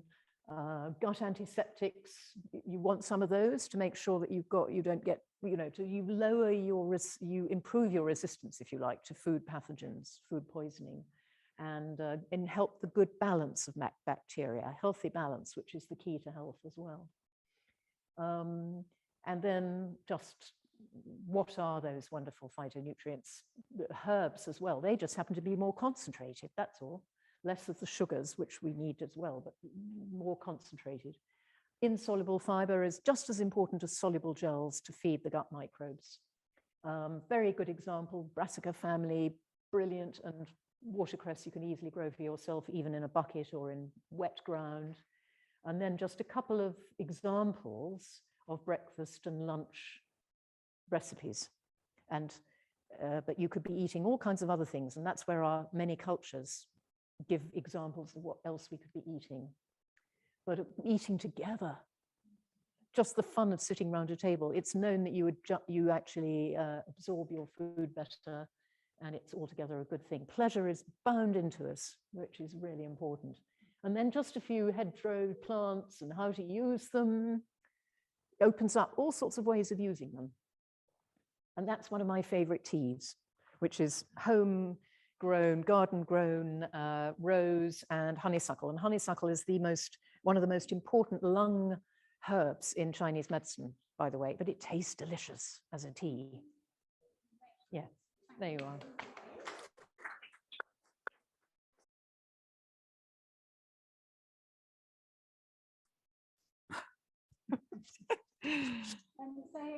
Thanks, Alex. So it's just really inspiring to hear all that again. And you know, we just simplified it so down to no carb, high fat. And honestly, we get into all of these wars about what's right. And just hearing wonder, you know, just eating that rainbow, you know, diversifying what we eat. And just hearing, you know, your perspective on how that impacts health is wonderful. So we now have Lucy Williamson. We said that me and Lucy have developed a friendship over the last couple of years during COVID. We've never met, and today was our first meeting face to face. But Lucy's become a great friend, nutritionist, yeah, Yes, award-winning. yes. I sometimes say it wrong, nutritionist, and also founder of something called the Gut Project. So great to have you. Thank you, Sally. Thank you, everybody. I might just try coming down here actually so I can see my slides a bit better. So, this is just a fabulous day. So a tiny bit about me. Started off life as a vet in 1991, 15 years in practice, loved nutrition at that point. And when I stopped to be a mother and take time out, I just became more and more interested in nutrition in our own health. I think having children does these things to you. So I've transited into human health, and I did a master's. Alex, you mentioned Tim Spector, and I was lucky enough to do my master's in nutrition at King's College, where Tim works out of. So that really fired up a passion for gut health and the beautiful science behind it. But yeah, so I've been tasked today with talking about the value of the animal protein within our all-important plant-based diet. And I'm going to bring in a thread of gut health all the way through. So quite a big topic in 15 minutes, that's my challenge. So, right, let's just get going here. So just very, very quickly then, I am going to, with my vet hat on, I'm going to be telling you a little bit about the importance of ruminants, but particularly cows in our ecosystem. And I want you to think about, we've been talking about diversity. We need to think of ourselves as part of nature, and animals have a really important part to play in that. So I'm going to mention that briefly. Everything I'm talking about as far as nutrition goes is very much within the context of what we know from a survey that we do every single year in this country as far as nutrients that are low in our diet, that are deficient in different age groups, and how this works within plant-based eating. And then I'm going to touch a little bit more on gut health at the end. Our own ecosystem, billions of bacteria inside our large intestine in all of us right now, absolutely key in our long healthy life. So and actually, interestingly, a lot of the research that's coming out now with gut health tells us that it's so much more than just eating plants. The diversity and the 30 plants a day that Alex mentioned is key. That's the most important thing, but there is more to it. So really, it's this term One Health that I like, which brings in the land, the animals, and our own health. So first of all, I think it's maybe just really important on a day like this when we're all, you know, we haven't actually mentioned the word sustainable very much, but we're all thinking about it. And there are so many different ways that we can define that. But for the purposes of now, I want to think about food that's nutritionally adequate and that it optimizes our natural resources. That's really, really important. And but what does plant-based actually mean? So the title of my talk at the beginning was Eat Mostly Plants. And I think it's a really important point to get across now, is that, you know, it's right across the media everywhere. And as usual in nutrition, we're always fighting the media slightly and trying to keep everybody on course and give clarity. And actually what plant-based means, if we go somewhere like the British Nutrition Foundation, what you'll find is that 70% of our plate should be that array of the whole rainbow of at least sort of well, as much variety as plants as we can. But the other third, absolutely fine to have to be sourcing that from animal sources, and actually that may well help to avoid some of the nutrient gaps that we can fall prey to with plant-based eating, especially in that age group. I go into, and within that age group where they're so influenced by social media and food trends, it's really concerning. You'll see later on as I go some of the statistics that we know as far as nutrients that are low in the diet, and that younger generation heavily influenced by media potentially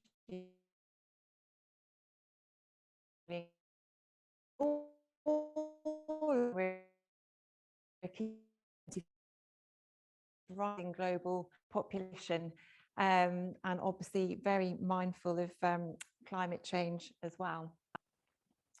Oh, there we go. So I just want to kind of sow this thread as we go, that cows, they do so much for us. They have this amazing digestive system, which is massive fermentation chambers. Their own gut health, their own gut bacteria are performing miracles every day, in that they're taking a totally inedible food, inedible to us, grass, and they're converting it into very nutrient-rich food for us. But while they're doing that, they're also, and I'm going to talk about this as we go, they're also really improving the land, and that the process of doing that is actually helping to lock carbon into the soil. So, you know, when you look at a cow, there's an awful lot going on there that we need to be very thankful for. So this is a very idealistic view of farming, but this is something I've invented to try and illustrate where I'm coming from today. So if we're thinking about the way we feel our farming needs to go towards this more regenerative system, it's a closed system. If farming is farmed with nature, as far as greenhouse gas emissions go, it can be a completely closed system. So first of all, if we just take, I was talking about natural resources as far as sustainability goes. So if we take the sunshine, we take rain, of which we have plenty in this country, and we take our grass, of which we have loads, those three completely free resources are what enable our cows to provide us with incredibly nutrient-rich milk and meat. Now, the important thing to also consider here, so this little picture here, again, thinking of diversity of our food, inside us, these billions of microbes that we have that are pivotal in our health, and I'll tell you why towards the end, we need them to be as diverse as possible as well.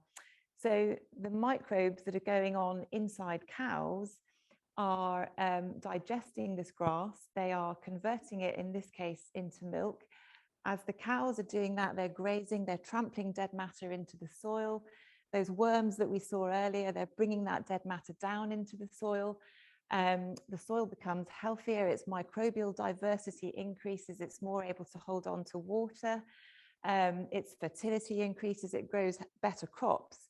So the plants, the crops that we grow in that soil, they're better able to absorb those vitamins and minerals that we talked about, which ultimately improves our own gut health. So for our gut bacteria to thrive, we need fiber-rich food, but we also need those phytonutrients that Alex was talking about, all those antioxidants, plentiful in nutrient-rich crops for our own gut health. So it's one whole system, and you can see that animals are very important in that system in order for the whole of nature to be healthy. So I want to rush on into what our actual dietary concerns are at the moment. So we have this National Nutrition Service survey that we do every year.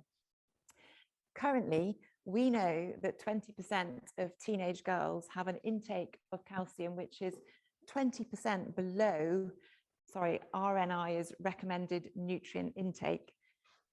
20% of them have an intake below the lowest recommended nutrient intake for calcium.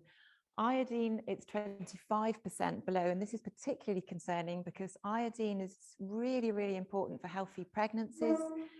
Some fantastic research on that, which I can show you at the end. But for example, 1 glass of milk will give you 50% of your daily iodine intake, and dairy intake within that particular population in teenage girls is not all that popular at the moment.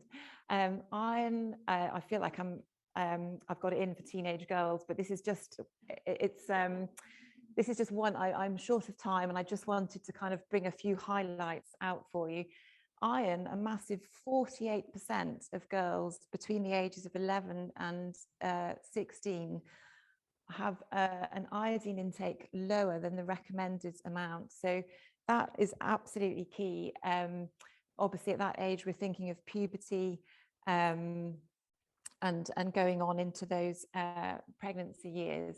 And you can see it goes on. Vitamin D is a really important one at the moment because it's so important for our immunity. Fish, fabulous natural source of vitamin D. 1 portion of British trout, for example, will give you twice as much as you'll get from a 10 microgram supplement, which is what we're all recommended to take every day. And then omega 6 and 3, we can perhaps talk about this when we're doing some questions, but none of us get enough omega 3 in our diet, and the omega 3 we get from plants is completely different from the omega 3 we get from fish. And those marine omega 3 oils are the oils that are so important when it comes to heart health, and also their anti-inflammatory function, helping our immune system. So we need to up the marine omega 3 we're eating and reduce, or even though omega 6 in plants is fabulous, we all generally get a lot of omega 6 in our diet, and it's the balance that's important, and we always need upping our omega 3, and fish is a fantastic source of that. So just most of you here will be aware of where all these nutrients fit in, but rickets is increasing again in children at the moment. Iodine I mentioned for fetal brain development. I mean, these are hugely important nutrients. Iodine at the moment, the World Health Organization is one of the most important reversible causes of brain damage. Vitamin D I've mentioned, and omega 3. So I'm going to just concentrate on dairy for a little bit, and then we're going to just mention a couple of things before I finish. But one of the interesting things is if we start to farm dairy in a more sustainable way, so if we are doing what we call a grass-fed system, where cows are mostly fed either grass or grass that is preserved as silage over the winter, so a very, very natural diet, the diet that their digestive system is designed to have. What we know is that the omega-3 in milk actually increases, along with some other beneficial nutrients like vitamin E as well. And we often don't hear about these things in dairy. We don't hear about all these fabulous hidden nutrients. So calcium, I'm going to scoot over that one because we mostly know about calcium, but just to say that calcium is absorbed from dairy better than any other food. Because of the season, the extra protein that's in dairy, it actually enhances the absorption of calcium. So straight away, that's a really good function of dairy for helping us to absorb the calcium. And our bone density is complete by 18 years old. And I was astounded when I heard that. So we can keep our bones strong by exercise and what we eat, but the actual structure, our bone density, is complete by 18 years of age. So I'm going to just move on to the ones that we hear a little bit less about. So iodine, I mentioned that it's one of the world's most prevalent form of brain damage at the moment. In the UK, we are very low in iodine in our soils. And in fact, at the moment, there's legislation going through government to look at iodized salt again and trying to supplement with iodine because we're just not getting enough in our diet. But dairy is a fabulous source of iodine, as is oily fish.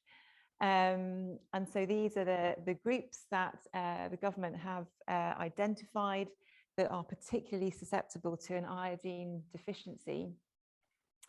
So you can hopefully start to see how some of these animal proteins, I call them, they can really start to address potential problems if we're just eating a diet that is totally plants. Even though I totally recognize that we need to be eating an awful lot of plants in our diet for that all-important fiber for our long-term health. And then other nutrients that we don't really hear about very much in dairy, vitamin B2, for example. We need vitamin B2 in order to absorb iron. Again, dairy is a fantastic source of that, otherwise known as riboflavin. Vitamin A, dairy, a fantastic source of vitamin A, hugely important for our immune system. And vitamin B12, I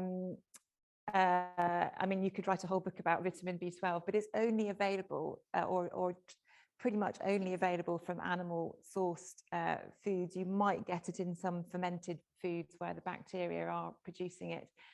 But as we get older, beyond 60, it's quite hard to keep our vitamin B12 levels up because of the way we absorb it. And so these foods that are rich in vitamin B12 become extremely important to prevent anemia and to prevent neurological nervous damage. So I hope I've given an interesting overview just on dairy, and that dairy is far more sustainable than we ever hear. I mean, I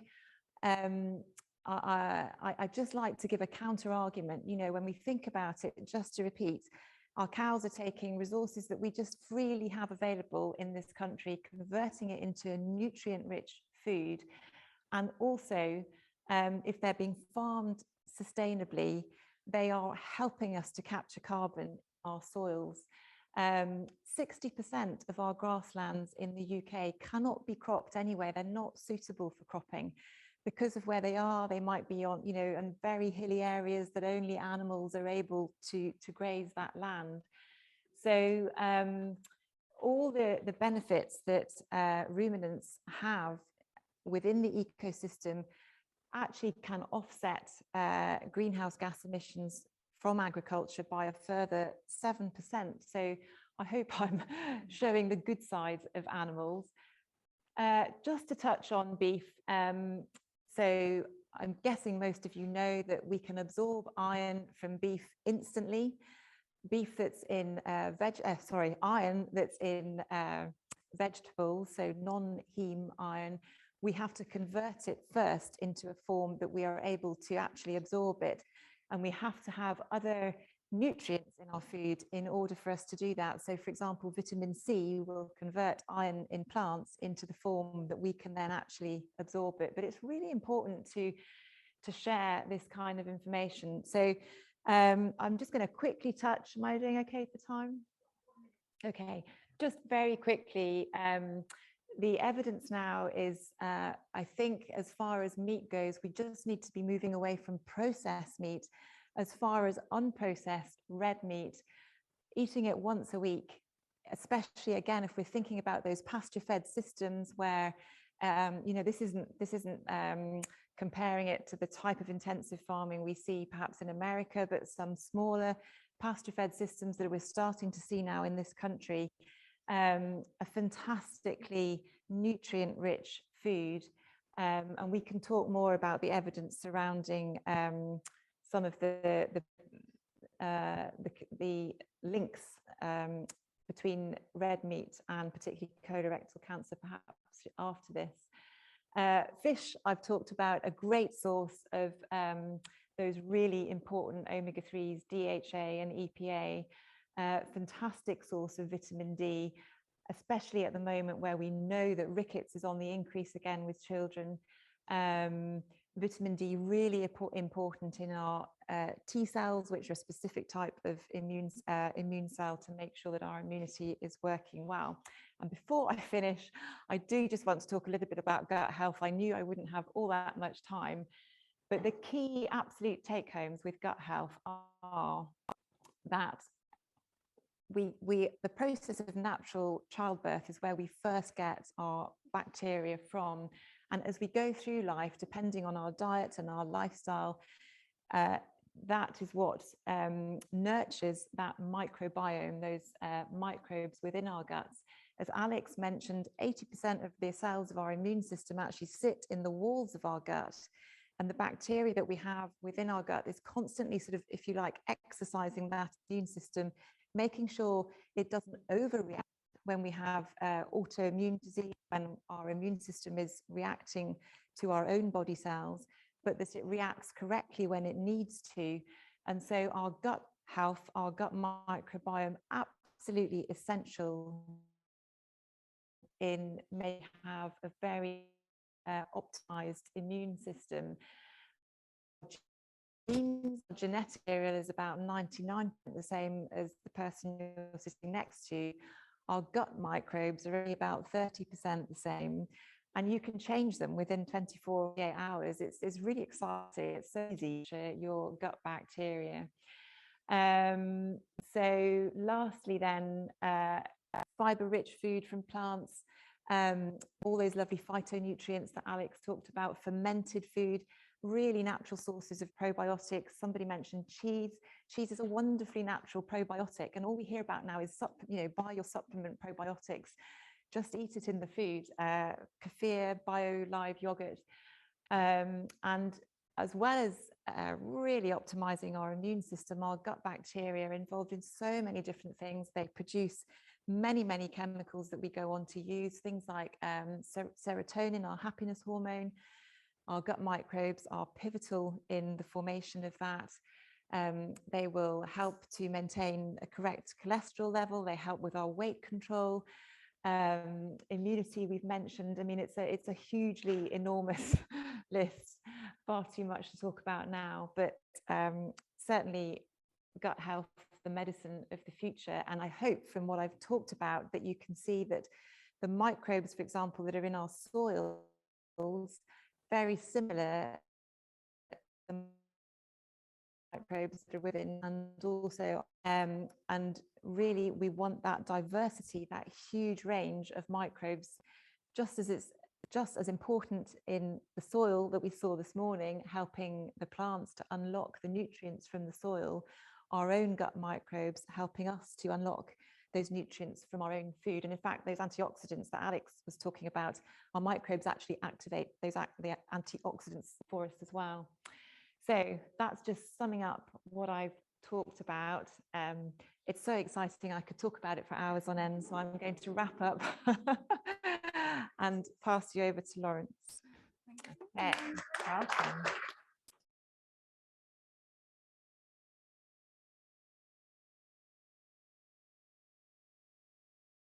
Emma, because I get stuck probably at the first slide and talk forever, could you shout at me when I've got 5 minutes left?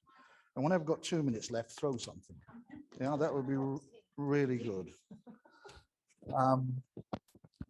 So,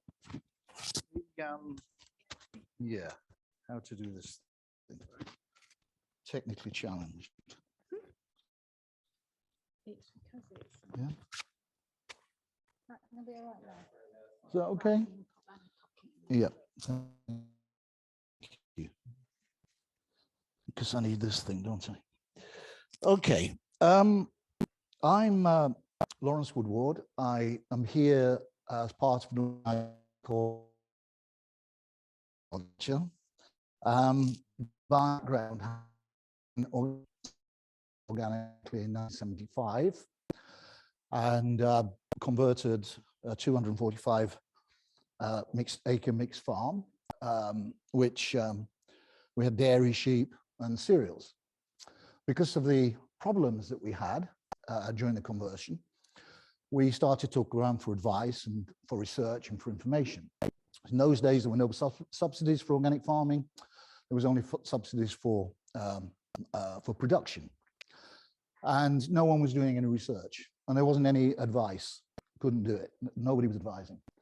So we started to look around to find where we could get information, where we could get advice, and we ended up, nothing in the UK, we ended up in Switzerland and Germany, and essentially looking at research on private educational foundations and the advisory services that they ran.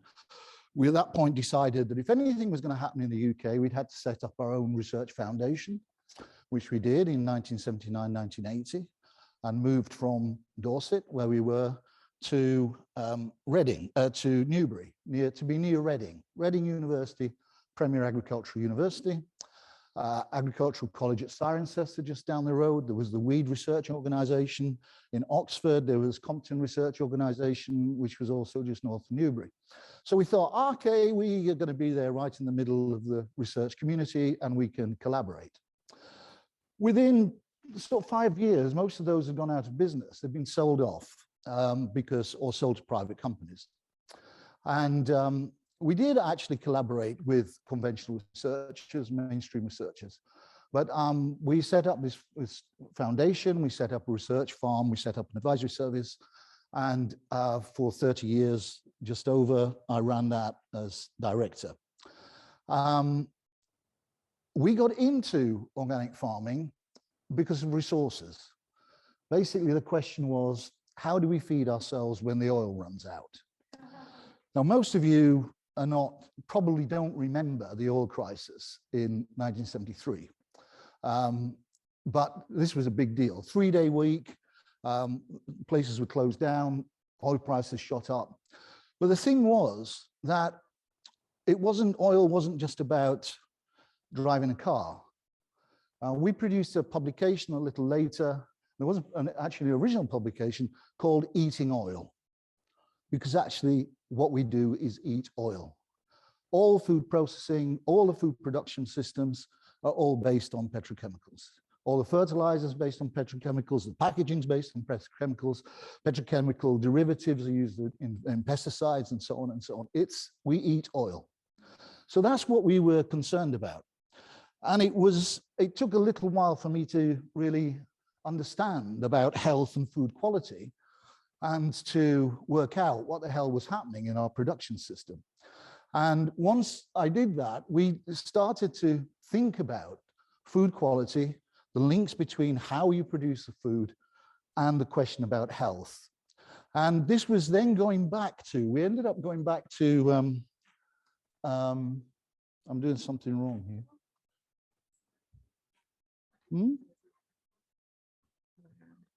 Other way around. Oh, yeah, as I say, technically challenged. Okay, so we began to be concerned about health and the health of the farm, the health of the animals, and food. And the pioneers of the organic movement, going back into the biodynamic movement in the 20s, then the organic pioneers in the 30s and 40s, talked about the links between health. Eve Balfour, the founder of the Soil Association, came up with this phrase that the health of soil, plant, animal, and man is one and indivisible. Just really to stress the point, one and indivisible, not linked, not connected, not interconnected, the same thing. As entities, it's exactly the same thing. This is people use the term holistic in a really crap way. This is holistic. There is one organism, and the health of that, the process of that, is what holistic agriculture is about. And that is how organic agriculture was created. Organic farming is the one farming system that's built on a concept of health. Not regenerative, not agroecology, only organic. All the organic standards, all the organic practices are built on the idea of the health of soil, plant, animal, man as one and indivisible. The relationships between these kinds of organisms. And organic farming at its best is about managing those organisms. So when my time at Elm Farm Research Centre came to an end, or it's now called Organic Research Centre, I was left with a number of these questions. I couldn't work out, for example, why some farmers, you go onto the farm and the health smacks you in the face. You just know it, you know, whether it's the color of the crops, the smell, whatever. The well-being just hits you. Other farms, they're doing the right things, but you don't get the same impact. You don't get the same feel. You don't get the same sense. So we think, okay, what is that? How are some farmers who are doing everything right still not, obviously, passing on the idea of health? And we also came to the thing, does anyone, I know the nutritionists here do, have you heard of the Peckham experiment, the Pioneer Health Centre? The Pioneer Health Centre in Peckham in London started in the 30s into the 40s and so on. Group of GPs, they call themselves biologists actually, they didn't call themselves medical doctors. They created a health centre, basically a GP practice in that part of London, where they monitored all the families in that area for generations. All of the medical practice, all of the health and the well-being was all about food. Food was an essential part of their preventive health care. The authors, the leaders of the Peckham experiment came up with this idea. If disease is infectious, why can't we make health infectious? What is it about the health that we can pass on? So they posed that question, how to make health infectious. And that is really at the heart of our pursuit of sound, healthy production systems. There are some things that we've discovered about managing the process of health. Now, lots of farmers say they're concerned about health and they tend to talk about soil health. Other farmers, particularly who look after livestock, talk about the health of their animals, their cattle or whatever. But actually, they don't really talk about health in the round. They don't really talk about health as a process, not a state, a process that you constantly have to balance and judge and change. And they don't really farm for health because it's difficult. We don't really understand the process, so we don't really know how to do it. We talk about it, but we don't really know how to do it. Anyway, whole health agriculture is about dealing with those kinds of questions that I've struggled with for over 30 years. I said, organic is the only farming system built on a concept of health. The basic principle of this is the idea that health is a dynamic, that can be managed. This whole system, this whole integration, that health is wholeness, the integrity of the living organism. So no genetic engineering where you poke stuff in and whatever, the integrity of the living organism and how that well-being and integrity of the organism can be managed within the management of ecology, within the management of that particular farm, that particular system. We have a universal system, universal principles, but the management is very determined about time, about place, and about what happens around about. And what we've discovered is some very good reasons about this. But the number one concept is we have to avoid any toxic inputs that nature cannot cope with. Ian this morning talked about damage caused by ploughing and stuff like that. Okay, I get this. The whole thing about minimum cultivations and stuff, it's fair enough. We need to reduce cultivations. But actually, as far as cultivations are concerned, they might turn things upside down. But in a healthy, viable soil, there's a great deal of resilience. So you might have a cultivation that knocks for a short time the population of earthworms, but okay, they're resilient, they'll come back. What they can't cope with, bloody hell, okay. What they can't cope with is toxic compounds that they have no experience of. Their nature, the biologist doesn't have anything. So first point, avoidance of all of those things. Now, regenerative agriculture, big thing, everybody talks about regenerative agriculture. Almost all regenerative people who are self-identified regenerative farmers in this country, and certainly in the United States, are all still locked into chemicals. They use nitrogen fertilizers, they use artificial phosphates, they use glyphosate, and they use fungicides. So that I have big questions and doubts about that. The other thing, the principle of ecology. The organic principle of ecology is that nourishment and well-being are achieved through management of the place. So when we're talking about crops and livestock, we're talking about the natural environment, the production environment being the farm. If we're talking about, and in the case of crops, living soil. If we're talking about fish, it's the marine environment. Now, all the interesting things that Lucy talks about with fish and the omega-3s and omega-6s and so on, absolutely correct. But what we're doing with farm fish is completely different. That is absolutely not a natural environment. And all those vitamin benefits are because they throw the bloody food straight into the pens. The fish don't go around looking for it. So we have to look at that. So organic management, universal thing, but we're managing ecological balance. And there's limits. Okay, don't have time. But so pesticides, avoid all that. The rotation, Ian explained about rotation, the balancing of fertility building and cropping, absolutely critical in organic farms. The diversity around in terms of nitrogen fixing, the flowers, the plants, the recycling of materials, and this is interesting, the field margins and the mixtures and the hedgerows and so on that's around. Now, I always thought this is it's brilliant. This is great. You're encouraging pest-predator interaction. So you've got the ladybirds in these things, and that's helping protect against aphids and stuff like that. What I've learned recently is about a whole new, well, for me it's new. I didn't know a whole group of microorganisms that are called old friends. Old friend microorganisms have co-evolved with humans. The other thing I learned as part of this thing is that everyone talks about the gut microbiome, but forgets all the other microbiomes in our body, the skin, and especially the nose, the nasal microbiome. And there's very clear evidence that actually it's the nasal microbiome that's controlling the operation of the microorganisms in the gut. The old friends found in hedgerows, found in ancient woodlands, was where they reside, have got, it seems, a major connection with the microorganisms, the microbiome of our noses. So that kind of, we learn more and more about holistic links and so on with health. So that relationship to nature is again part of organic systems because we thought it was a good thing, but it turns out actually it makes a lot of sense. And the diversity, we don't need to talk about that. Just quickly on evidence. All of the evidence that we have comparing farming systems and what farming systems can do in terms of the quality of the food and their health impacts of the food, all of the evidence is between organic and conventional.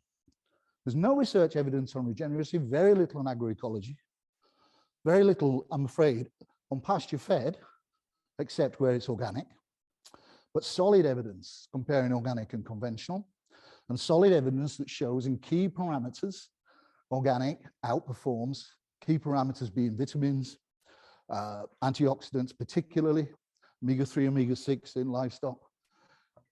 Okay, so all those aspects are very clear benefit, clear scientific evidence benefiting organic as opposed to conventional. Put here the stress test, and this actually, Alex has already alluded to it. One of the key, real significant things is the antioxidants, the polyphenols, and so on. They're the plant's defense mechanisms. That is consistently right across the board that organic is higher in all of those metabolites than conventional. That's because the plants are living in the real world. So they're actually confronting stress. They're being confronted not just by attacks or disease or attacks from predators, also the supply of nutrients, which doesn't always match what the plant needs or thinks it needs. So they're stressed, therefore, all the antioxidants and so on are produced. There's a paper just came out recently showing about the differences between the Mediterranean diet, conventionally produced, and the organic Mediterranean diet, where triple pesticide use discovered in the conventional diet. There's more research coming out from that same study, which are also looking at the metabolites. And you had, Alex gave some fantastic figure about metabolites and so on.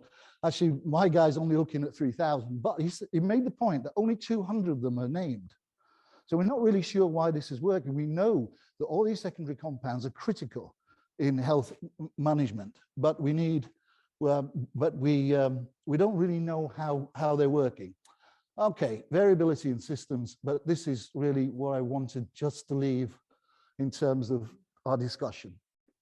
We talk about food quality, we talk about health, we talk about real food. But as Ian said today, it's all about trade-offs. There isn't one thing. So we developed this in the early 80s, this thing. Authenticity, at that time we were concerned about what is authentic food when they were sticking fish genes into tomatoes. But functionality, whether the food's fit for purpose. Now, just a simple example, potatoes, which are great for salads, are crap for roasting or boiling or whatever. You know, so if you're judging a food and its reality, how it functions in the real world, you have to look at its function. One of the things that's thrown against organic farmers often is the amount of sprays for blight. Potatoes get blight. Organic and the farmers manage this with pesticides. But in fact, there's plenty of plant material around, potato material, that is highly tolerant to blight. It's just that they taste crap, which is why nobody buys them, which is why supermarkets won't sell them. The plant itself knows what it's doing. It's got its own built-in mechanism, but we don't like the taste because some of these tastes are not sweet. They're rather they're bitter. The sweetness or the blandness that we like as consumers, plants don't figure that, you know. And then we have this question about what is nutritional and the relationship between nutrients and biological, by which I mean living food. And I think where we go with the future is this realization that we're part of an ethical whole, an ecological whole, a biological whole, and we have to learn how to manage that and look for foods that are alive, that function, are alive, are living foods, and that's absolutely critical. We're only at the starting point with understanding this kind of stuff, and there's swings and roundabouts. You can't have everything. When we did this, I thought, okay, great. If you're talking about food quality, it's got to score highly on all of these things. I was stupid. I mean, naive and stupid. It's trade-offs, swings and roundabouts. And for farmers to farm for health, they have got to learn about trade-offs and balance the things that are worth trading off and the stuff that you can't afford to trade. Nutritionists have got to understand the same thing. People who call themselves holistic doctors or medicine have also got to understand the same kind of thing. And we're not really having a conversation about that, except I think the Real Food Campaign is getting there. It's on track. So thank you. I'm sorry I went on.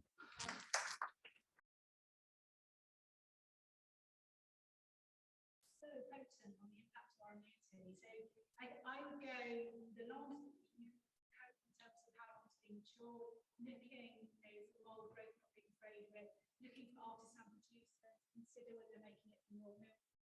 Yeah, I mean, like some of the Swiss cheeses are fantastic because they're following the tradition where they take the cows up to the higher pastures in the Alps in the summer, and that there's transhumance living, and that's really hugely nurturing the micro value of the cheese. But actually you can find it in supermarkets. It's for the better quality ones, and then of course we get back to the argument about it being accessible for all. But yeah, a vintage cheddar is a good starting point, or a good old bit of blue. But I would stress the unpasteurized raw milk. The damage that pasteurization causes to milk quality is stunning. In terms of reduction in vitamin levels, accessibility, the milk's own self-protection mechanisms. People don't quite realize actually when the big dairies buy milk, and this, you know, they talk, it's a joke, and they talk about fresh milk. It's about 5 days old by the time, or longer by the time you go. But they store it in its raw state. They only pasteurize later. So if they've got to store it for a few days, collect it and store it, they store it as raw because it's got its own protective mechanisms. The minute they pasteurize it, then it's open to infection, it's open to disease. So, you know, because it doesn't have any self-defensive mechanisms. How much of that is actually passed on in the product is, you know, you take a different view. I mean, I think you're quite right, absolutely correct. What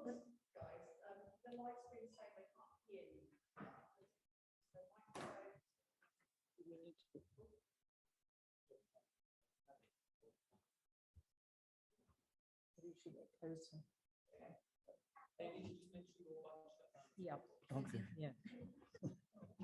I was going to say something about, if they can hear now, but about also about the kind of the genetics, the type of cows that we that are producing milk, because the Abondance or some of the Swiss cows, the Jersey, the Guernsey, and you had a picture of a Guernsey or a Jersey. Think a Jersey, was it? One of them two. one of the two. Daisy. They produce a Guernsey, different kind of casein. It's kind of what we call A2 beta casein, and it's a type as opposed to A1 beta casein, which is what most of the Holstein breed produce, which are like poor things, factories on legs, but they've been meant to be like that. Milk factories that produce enormous amounts of milk have a very short lifespan. Very complex subject. I love the fact that Lawrence put nuance in his title, because everything is about nuance, and not least about applying what do we call them, blueprints. It's about getting inspiration from ideas, really, not necessarily slavishly applying a blueprint, really. It's applying, just as we're saying, to place, if we're talking about a type of model for growing, or CSA or whatever. So just one final thing to say about cheese. Anybody who's really interested in cheese, there is a brilliant book by the Percivals, and the Percivals are the buyers, or one is the buyer for Neal's Yard. And they wrote this wonderful book, which was a revelation about the quality, about the diversity of microbiome in the cheese, and what makes a good cheese, and the skills of the dairy maids. It is an absolutely fabulous book. Can't remember its name, but I'll try and find it later. Great. Hi, my name's Alice. I'm a GP, and I do go off on what gets about patients and I could also really go off on one a bit like Lawrence just now, petrochemicals, nonsense. Did anyone else notice the expiring the petrol crisis recently, when we were talking about we don't have enough fertilizer, and oh my goodness, there's not enough carbon dioxide. Just before the COP conference that we were talking about how we've got too much carbon dioxide, but actually it's all fault of cows, so we shouldn't have cows, we shouldn't eat meat. So I was just finding the whole thing really quite bizarre and very disappointing that this was not picked up in the press. I think we've got a lot of real mixed messages, and I think that partly see that today as well. This eating mainly can't sounds really, really good until we then look at what you're also talking about, all the nutrients that we need. And I think maybe the thing that's being missed out here is all about all the really healthy fats that we need in our diets. We need our protein, particularly we need our fats to grow healthy brains, bodies, and growing children. I'm wondering if all these parts of what you're talking about with the nutrients that we don't get in our diets, the calcium, and vitamin D, and the vitamins as well, we don't eat enough fat, so that when we do get some of these nutrients, or we have low levels of these nutrients, we don't eat enough fat so that we can then use them within our bodies. And one of the things I'm telling my patients is, don't fill up with the junk stuff, eat the really nutrient-rich stuff, and make sure you're getting enough healthy fats. And actually, when it comes down to it, healthy fats are one of the sources. And so I'm worried that actually the message about eating mainly plants will come back to pushing out the really important proteins and fats that we get in our diet. And just be a bit careful about balancing that. I think that's not a question, but that's a statement. It'd be interesting to hear what you think. One of the most important things we haven't really touched on, and we weren't actually, were we eating them today, were beans. Now, beans are a reasonable source of protein. Remember, peas pottage is they have some fats, and you're absolutely right. We need to have seeds. 60% of our brain is made of fat, and our nerves, and the squidgy stuff that is up which all those nerve impulses travel The grey matter, that's the fat, the fatty stuff. And we absolutely need it. You're so right, Alison. We've demonized it quite wrongly. You should be getting fats. Grass has fat. It has oils. Beans. I would say though, don't get the fats we need. We're not very good at making our fats, and that we need them. And actually, the animals' fats are so important. I think we gloss over that to our detriment to our health. Obviously, as a doctor, that's my thing, and we've got to think about global health. But I think there's something to be said there. I'm sorry you won't be able to hear that. We've also demonized cholesterol, and actually high-ish cholesterol, not with other factors, is associated with longevity. Yes. I mean, that has to be carefully considered. But anyway, so seeds, nuts, I'm with you. I mean, let's bring back the tongue and the heart, the other fatty, rich part of animal offal, so-called, because those are actually very rich nutritionally. Anyway, that's... I think, it's also, the problem has been, and you, for example, dairy, even whole milk is somewhere between 4 and 6% fat. So it's a low fat food, and yet it's demonized as being fattening, or it's perceived by many to be a fattening food. And I think this is a problem we need to get over. It's the education, it's sharing the knowledge. And I think we're all at the Real Food Campaign,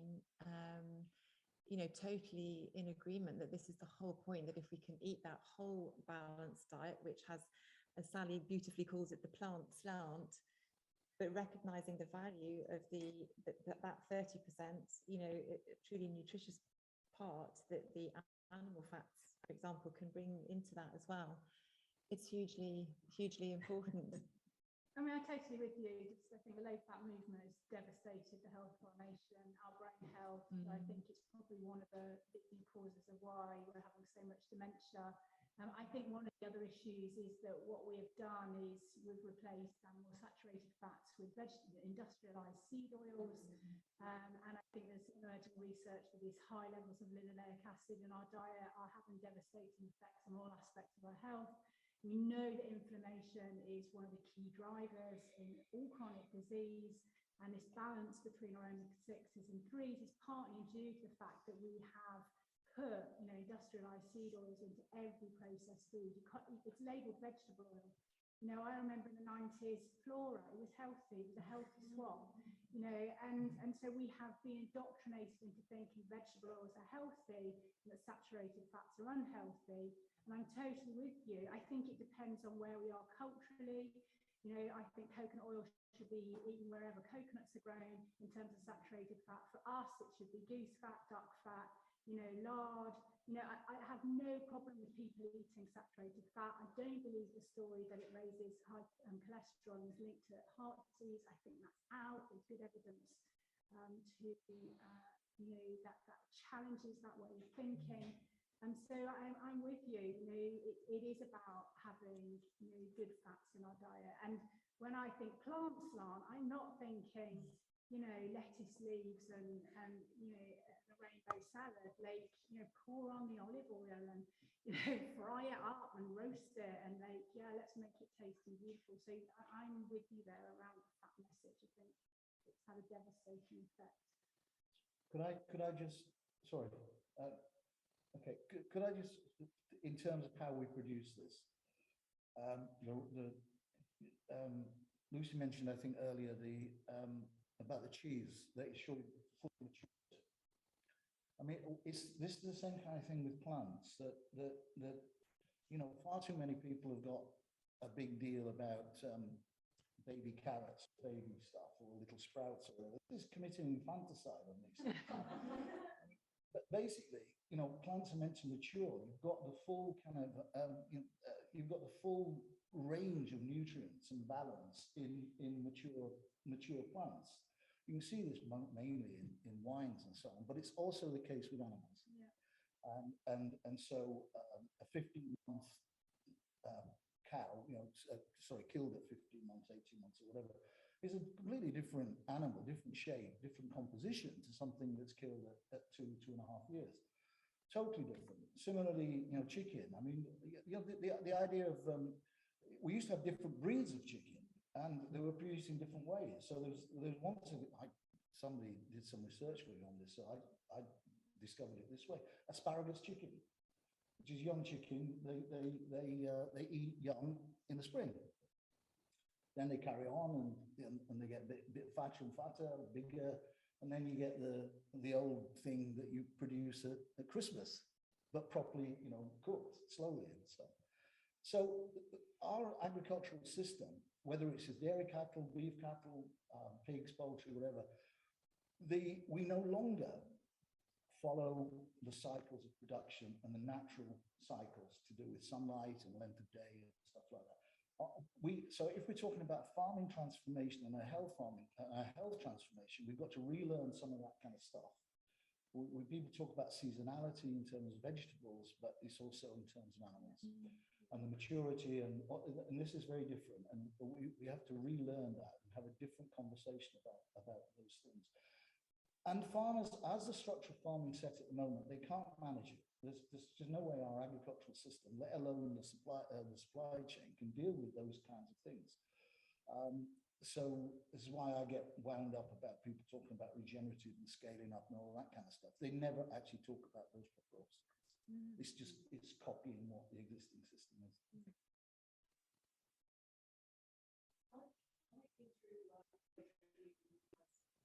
And I gave up red meat and dairy during that.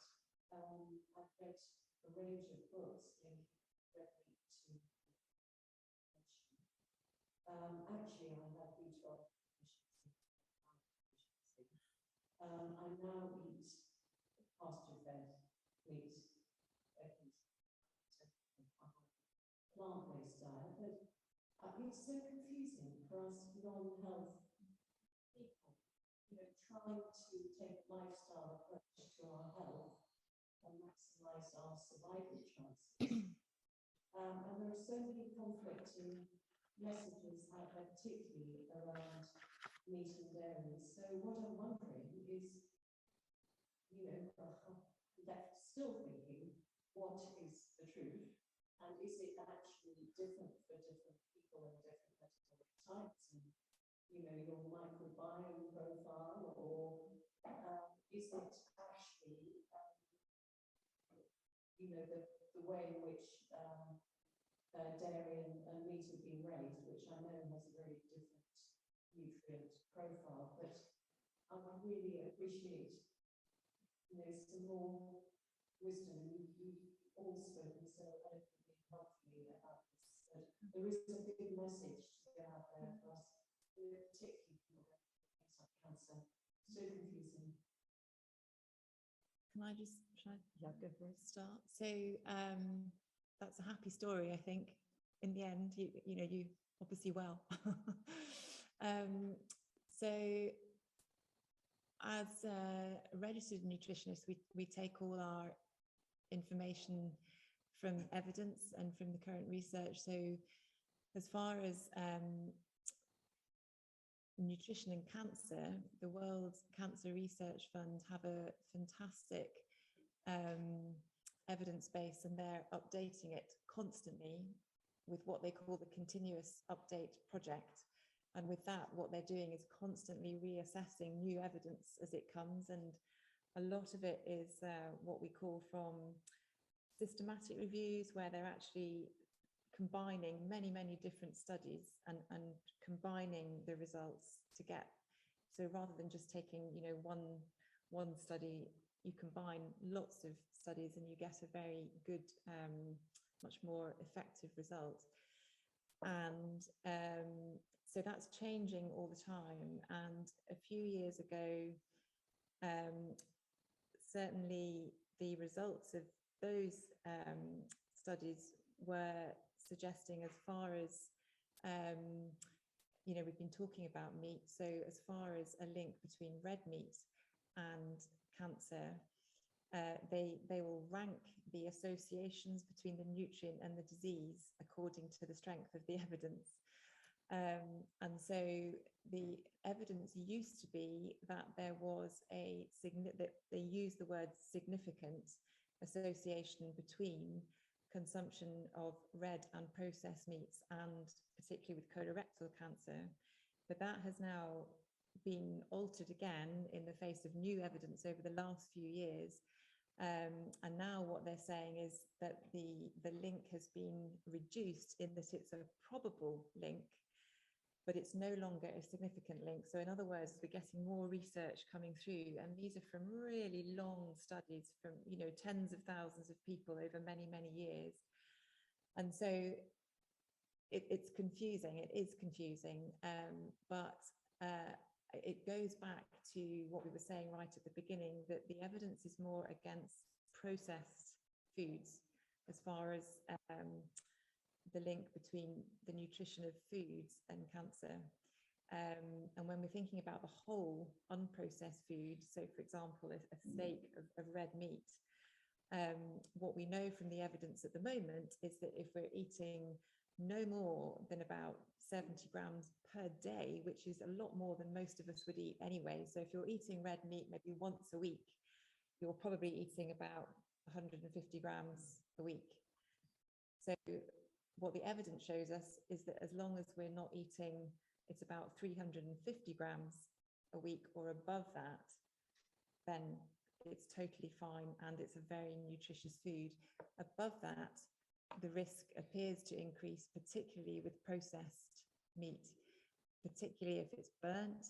And so you're really getting into the realms of eating burnt barbecue beef every day, which is not a realistic, you know, consumption of meat. So the evidence is certainly more in favour that unprocessed red meat, the link is becoming less. And with dairy, actually, I think it's with all the studies within, I mean, we will all probably comment on this, but within the pure study that's been done over many, many years, with the EPIC study as well, which is very much linking nutrition and cancer, that actually it's the other way around now, that actually dairy, I think I've got my facts right, that actually it's an inverse association now. So more dairy in the diet is favourable for protection against colorectal cancer. So, you know, that's just an example. But anything else to add? I think it is really confusing as a medic. I mean, I can't imagine. And I think we really need to hold research lightly in a way, because, you know, there's a number of things that's going through my head when I have a patient in front of me. And, you know, and when I'm working out what's going on, I'm asking, like, is this scientifically plausible? You know, and then I might consider the research. We know that 50% of what we learn in medical school in 5 years will be wrong, and we don't know which half is wrong, so we've got to work that out. You know, and I think, like, research in itself has its limitations. We know that to do big human trials costs millions of pounds, and therefore the majority of the research out there is funded by big food and big pharma. And that's not to say it's bad research, but what we're saying is, when you look at the landscape of research, all you've got is one view. It's not necessarily representing the whole. I have a lot of cancer patients that come to me and they say to me, oh, my oncologist says there's no evidence that my diet will have any impact on outcomes. And I'm like, well, it's not that there's no evidence, there's probably just no research. And so, you know, it's understanding that. And then nutritional studies in themselves are notoriously flawed. Honestly, they're not worth wiping the bottom on, most of them. Because, you know, they use things like, what did you eat 4 weeks ago? What do you eat 4 weeks ago? I mean, I write about food every day. I can't remember what I ate yesterday. So there's a lot of flaws in how nutritional studies are doing. And that's why these big studies, when you do meta-analysis, are more useful when you're gathering it all together and not picking out one study.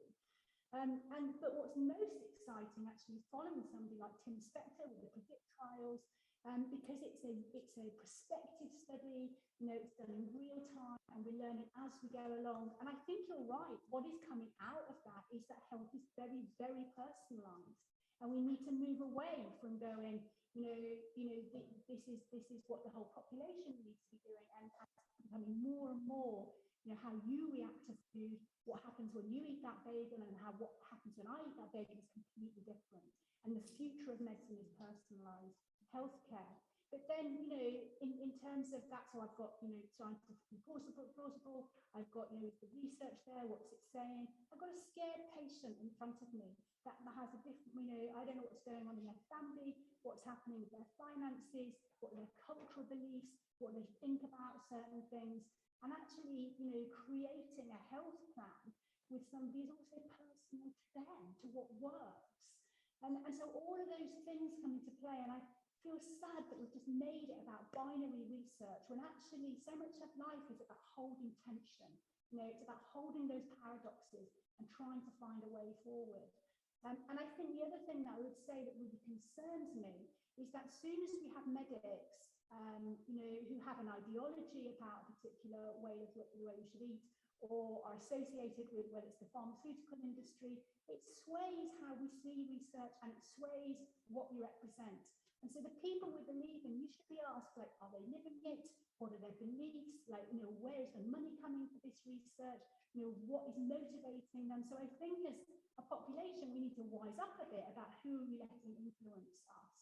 And so it is complex and it is an evolving thing. And I grieve that we're just taking the population off, and then people lose trust in us.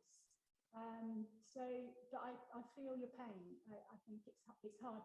And that's why for me to say, do you know what? Eat real food. Eat real fat, eat real protein, eat real vegetables, and if we can get it from systems that are farmed well, then fantastic. That is the thing. And then the last thing I would say as a patient is your intuition. Like, believe your body. Your body knows what it needs. Actually, it knows the nutrients it needs. If we just didn't confuse it with all this processed food and disrupt all our endocrine system, we would know what we need. We see it in animals. When they're sick, they will go and eat a certain thing. And it's the same for us. If we would just trust ourselves, it would lead us to wholeness and healing. I'm not sure if we have time to answer all of this, but how do we get those messages into the media for a non-biased debate? Well, the answer to that's simple. You don't. There's not a chance. There's really not a chance. We don't have an intelligent. It's only by concerned people who are operating in different spheres, talking, gatherings like this, visits to farms, learning. The farming community and the holistic, for want of a better word, nutritionists have not had a conversation. It's those kinds of things. It's the only way. Media. Okay, I put a thing in the Daily Mail about this study, which is a very good dietary study.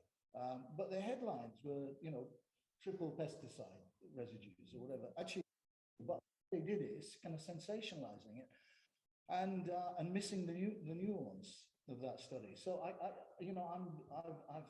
it's very hard to find an intelligent. But this is why I think we're actually, really talking about movement building, constituency and movement building. People who are like-minded or similar interests, whatever, have really got to get together and start to have conversations and deal with some of the difficult issues. And the exchange of information. I think that's really the only way. And the so-called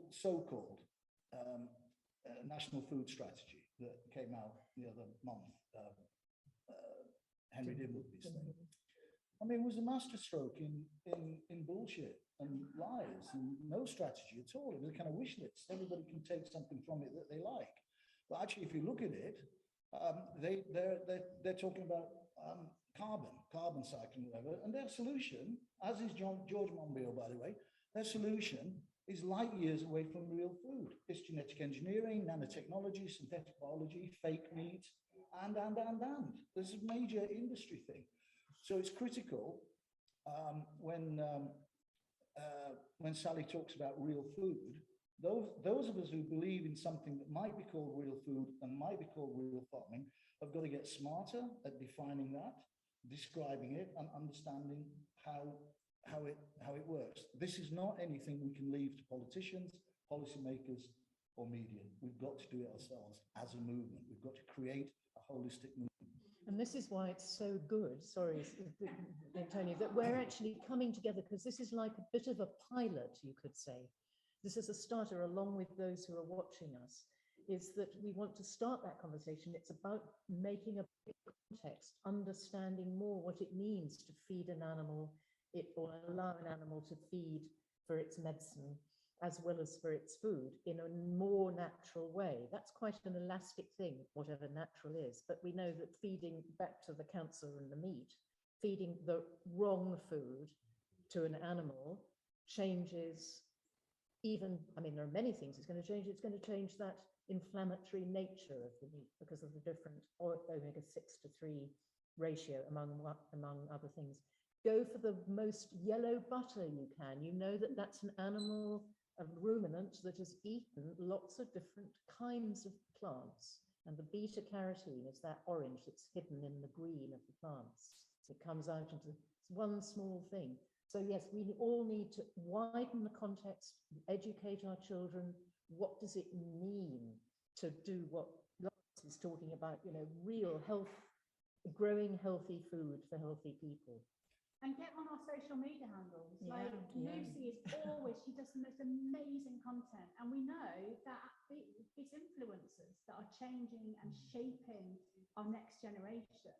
I'm not convinced media does. I think we've probably got a chance actually if we're there. So what's your handle? Likewise, Lucy Williamson Nutrition, just to Yeah, be I'm Dr. Sally Bell. Are you on there? No. That was a book. Anyway. Living Wrapping medicine, up. living And medicine, then- that's teaching. I just one thing, just for balance. No, honestly, because I was just like to redress the balance amongst stockless farming systems. So everyone's talked about cattle, livestock, and whatever, and I think that's great. You know, I mean, I love milking cows and stuff like that. But people talk about stockless. They're not stockless. They've got earthworms, Yes. activity, microorganisms, or whatever. There's millions of animals in stockless systems. And we have to, I mean, one of the problems with this whole pasture carbon thing is we, you know, we talk about introducing animals and so on, but in fact, the reality in Britain, we have got to start growing more fruit and vegetables. Mhm. We have to, you know, we can't just have grass and animals. Yeah. We've got to spread where we're growing vegetables. And pastures and nuts. Yes. Yes. Yes. Yeah. So can I wrap up? There's about 100 things I just wanted to say, and I don't forget most of those. Firstly, a huge thank you. I think it's been brilliant, and there just hasn't been enough time to plan this. Clearly, you didn't realise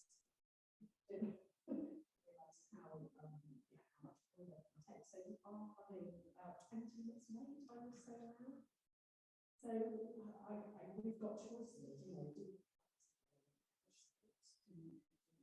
We need to help us next break.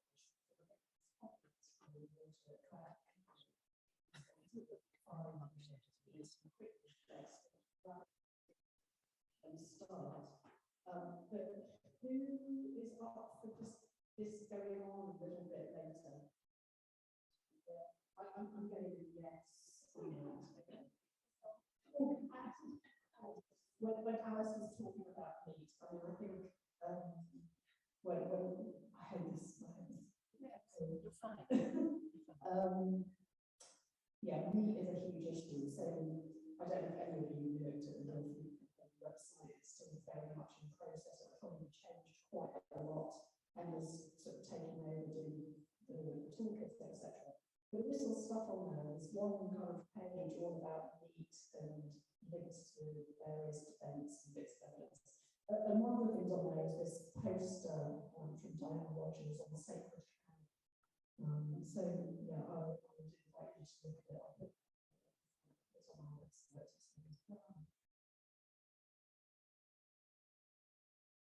Can you hear me now? Okay, anyone on live stream, if you could just let us know in the chat. Oh, fantastic. Oh, great. A few. Okay, so I was just saying again, third time lucky, we had a fantastic talk just now with everybody there, and we could talk for days and days and days and all still be, sitting riveted in our seats. This campaign, we're at the beginning. This is a pilot, as Alex was saying.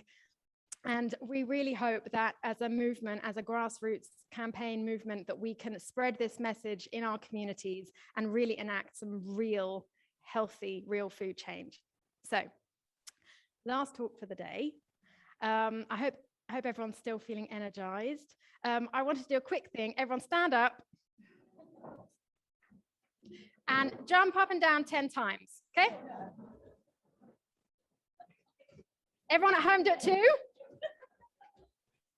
Okay, great. Right, now sit down. Okay. Now, I'm pretty sure there's a health benefit to that, but I won't talk about it right now. Okay, so we spent the day talking about what we mean by real food, all the different elements to it. So now we want to look at whether everything is real and whether we can call everything food. Okay, I'm going to need your participation at home as well as here. Right. So we're talking about processed foods. Okay, all food, unless it's raw, goes through some sort of process. And the way that it's categorized is by the NOVA classification. Okay, so this is where foods are grouped into categories based on how much processing they have been through. Group 1, unprocessed or minimally processed foods. What do we think? Real food? Yes? That was a yes? Okay. Group 2, processed culinary ingredients. These are things like your herbs, your spices, garlic, salt, vinegars, and oils. What do we think about this group? Real food? Okay. What do you think? I think some are and some may not be. Right, we're going to have to just... So I think, can I be heard?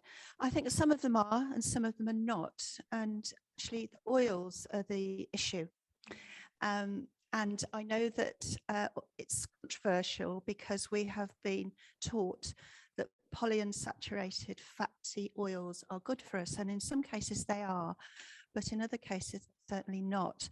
So I wonder, I'm intrigued as to the level of knowledge in the audience here. So would anybody like to jump in with what they think of the term seed oil? Alice, she'll need a mic.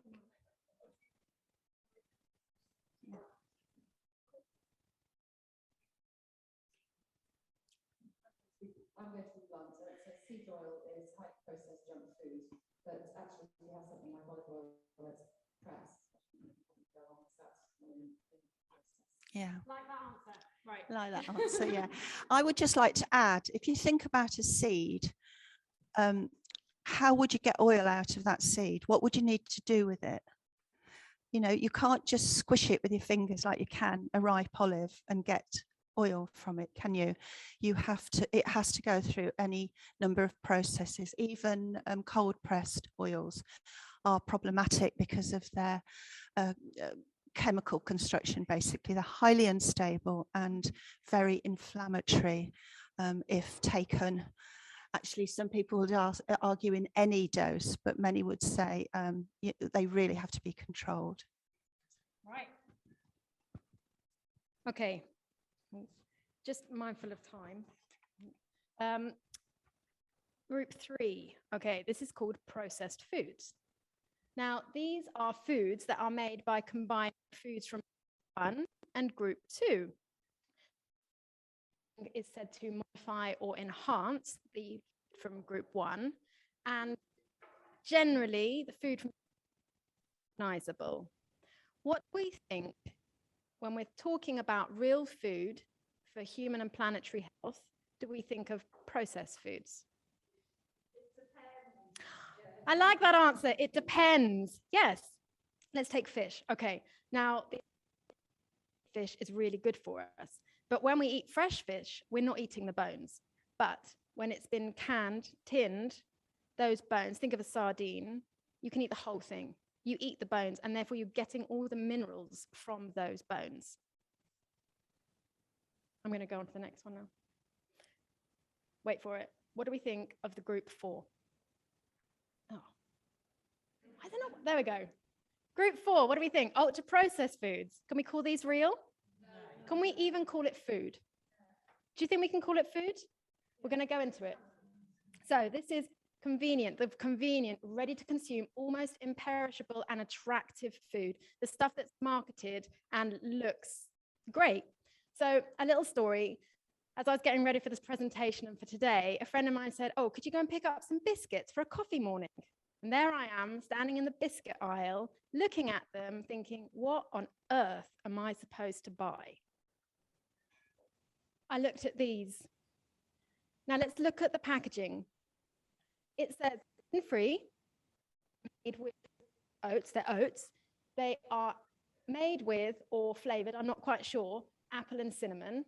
They've got 50% less sugar, but there's an asterisk there. Oats, and they're plant-based. I mean, I don't know about you, but that sounds pretty good. Okay.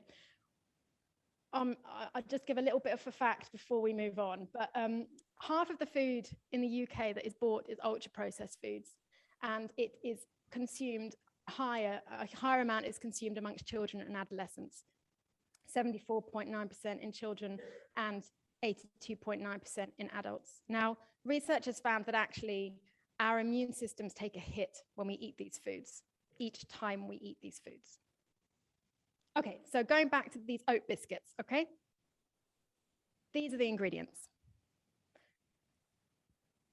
But before the ingredients, we also have more claims. So suitable for vegans, okay. 63 calories per biscuit, what does that mean? Certified by Celiac UK, right, so celiacs definitely can eat these. No GM ingredients, that's meant to be good. No artificial colors, flavors, or preservatives, fantastic. No fat, okay, this is good, and it's high in fiber. Right, but these claims, there's actually nothing regulating these. High in fiber can be put on a product that has 1.2 grams on a 20-gram bar. That doesn't sound high in fiber to me. Okay, so let's just take the apple in these biscuits. Apple puree pieces. Now, I'm not going to go through them, but that is 1, 2, 3, 4, 5, 6, 7 ingredients for the apple flavor in these biscuits. This is another example. Activia, a yogurt, good for your gut health. That's great, right? Real food? We're meant to eat yogurt, right? And it also claims no added sugar. Oh, look, 2 stars there. And 0% fat. Oh, okay. But then look at the ingredients. Now, they're probably a bit too small to see, but essentially it's not one ingredient. Quite a few there. Okay. So again, talking about the ingredients of these, a lot of them are sugars. Now, these are just some lists, a list of some of the sugars that are included in, well, sugars, inverted commas, please, in processed foods. And the ones that are in red are the ones in the 50% less sugars oat biscuits. And the modified maize starch, forgive my pronunciation, A-sulfame K and sucralose are in no added sugar, good for your gut health yogurt. So let's talk a little bit more about, would you like to? Okay, talk a little bit about these ingredients. Can we call these ingredients? MSG, we've all heard about this, right?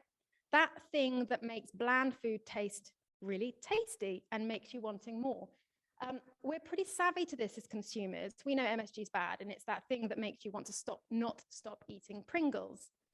So instead of calling it MSG, it's also termed natural flavoring or yeast extract. Now, I don't know about you, but when I used to see natural flavoring, I thought it was natural, right? It's good. But again, that's not a regulated term. It can be called healthy, it can be called natural, and actually still include these ingredients. Now, a little bit of health information. I won't go into it too much, but MSG can build up in the brain and has been found to have a role in depression. Single thing from and this. OCD. Now, this second one, I will try and say it because, again, I don't know if this is an ingredient. Glyceryl monostearate and glyceryl distearate is make E number E471, and that's the bakery emulsifier. And I've taken this from the website talking about E numbers. It's the emulsifier that enhances and maintains nutritional value of food. Market to get the I don't know about you, but when I think of emulsifier, I don't think maintaining the nutritional value of my food. Emulsifiers generally have been found to impair the intestinal barrier function and have been with IBD and metabolic syndrome. Lastly, aspartame, an artificial sweetener, 200 times sweeter than sugar, 200 times sweeter. Now, it's meant to be good because you remove the sugar from a food, but you put in the artificial sugar and artificial sweetener, so you don't have the same calories and it's promoted to be healthier. But actually, artificial sweeteners have still been found to promote glucose intolerance by altering the gut microbiome. So maybe they aren't the best foods for diabetics. Now, I haven't even talked about the packaging. I'm mindful of the time, and we've got quite a lot to cover with Isabella. So I'm just going to briefly mention that we are becoming really savvy as consumers. So when we see these ingredients, just like with those oat biscuits, we're looking at to see no artificial ingredients. So instead, to preserve the life of our fresh food, they're putting it in our packaging. It's called modified atmosphere packaging, aka packaged in a protective environment. This is just a method for keeping your fresh foods fresher or appear fresher. We can touch more on that in our toolkit. And generally, what about our health? So I think we can all agree here that eating a diet high in ultra-processed foods is detrimental to our health, but also to the health of our planet. Excess consumption correlates with obesity. It has a negative effect on our brain and our heart health, on our gut microbiome, and on our metabolism. And because it was impulsive education. Chemicals used in our food. They aren't ingredients, they're chemicals. It's focused on whether they can cause Find cancer. this still speaking For very me, it's a irritating. little bit outdated. Now, what we haven't touched on is the planet. We do have a really, really good story, but we're going to follow up because we're running out of onion soup. And I don't know if you're all familiar, but if you aren't, I really encourage you to go out and buy this book, Swallow This, by Joanne Blythman. It's all about the food industry and processed foods. And it is it's a very easy read. It's harrowing, it's horrific. But, if you read that, you might learn a little bit. You'll understand what we mean by the onion soup consideration. It is Isabella.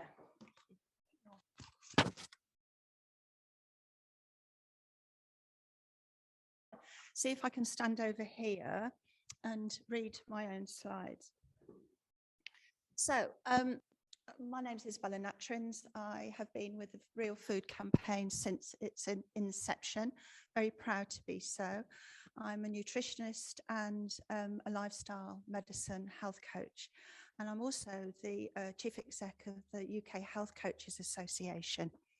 And I want to actually make a thing of that because we believe health coaches are not nutritionists. Let's be clear. You know, they're people who are trained in helping others navigate and negotiate behaviour change and lifestyle change to achieve better health. I believe we have an army of members of the UK Health Coaches Association, an increasing army within the NHS who are introducing health coaches into the system. of an army of soldiers who can go out and talk to clients and patients about eating real food, not about nutritional quality or density or any of the smart stuff that, you know, we're hearing today and that we've been trained in, but just simple understanding of helping the public understand that they need to consider better what they're putting into their bodies, really, in terms of what they're eating. So with that said, first things first, we're talking today about people being busy and how difficult it is to, you know, to get into this habit of eating real food. Now, the simple fact is this: to eat real food, you've probably got to make it yourself in your kitchen. It's very difficult to buy this in restaurant shops or what, unless you've got an exceptional artisan producer. And then sometimes, you know, like with the sourdough bread and the artisan producer, and you bring it home and it doesn't have the texture of sourdough bread at all. So we know it's really yeasted bread with a little bit of sourdough put in and, you know, masquerading as the real deal. But some first things first, planning. You know, plan to, you know, fail to plan to fail. So, you know, think about what you're going to eat next week. Shopping, where, what, and how. You know, where do you shop? You won't buy much. You buy some ingredients in stores, but you won't buy real food in stores. You need to think about different ways of shopping. We need to think about the kinds of things that we've been shown today, you know, community supported agriculture, farm shops, buying online from good producers, you know, just trying to change the mindset a little bit about where we shop and how we shop. And maybe it's to do with getting together with friends, family in a group and thinking about buying together and sharing that. It's a different mindset, but actually if we're going back to basics, which I believe we have to, around health and lifestyles and looking at how we regenerate the food system, it has to start with us and our behaviour. It can't be dictated by government or policy. These are things that we need to do for ourselves. But to get there, we need the information and the knowledge, I think, which is what I'm thinking that the, you know, Real Food Campaign and Antonia's efforts over the years are absolutely part of that. So organisation, when and who, you know, when are you going to cook this stuff? Who's going to be involved? You know, it's a family affair. Involve the children, involve your spouses or girlfriends or whoever. You know, don't shut the cook away in the kitchen and then have them come out sweating and anxious because, you know, they've been shut in the kitchen. You know, let's go back to the things that are really important, like building relationships around food, like building community, like building family, like building culture in the home around the food you eat and how it's prepared, and get the family involved in the whole thing, you know, from start to finish. Not just that mum comes in with the shopping bags heaving and reaching for the gin and tonic, you know. Let's change what we do. Batching and storing. So batch cooking, brilliant. Storing, you know, your freezer is more than just putting frozen foods in that you've bought from the store. So let's get back to looking at how we can really easily preserve foods through, you know, through freezing. Batching cooking does not mean you've got to eat the same thing day after day after day after day. It means learning how to make some basic meals, basic bases, which I'll come on to in a moment, and then using those creatively. The key is understanding the ingredients, and the key is to understand that real food doesn't have ingredients. It is an ingredient. So we really do need, Ped, I think earlier was talking about knowledge and skills. And that's why I asked that question, because we've lost the knowledge of how to feed ourselves. We've lost our, you know, we're disconnected from the planet. We're disconnected from the food. We're certainly disconnected from the kitchen. We need to get that back.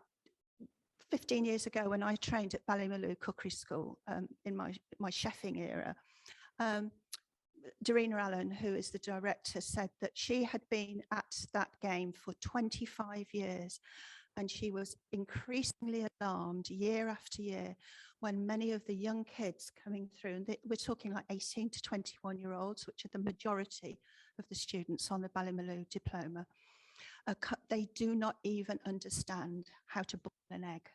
Seriously, they don't understand that if you over whip cream, it goes thick and it looks a bit wrong. And, you know, eventually you end up with butter. So when they over whip the cream, it would go in the bin and they'd start again. So I think I think Ped also said we were at about the 3rd generation of non-cooks. It's about 8 now, 8 generations of people who have forgotten how to feed themselves, never learnt, haven't got the skills. It's appalling.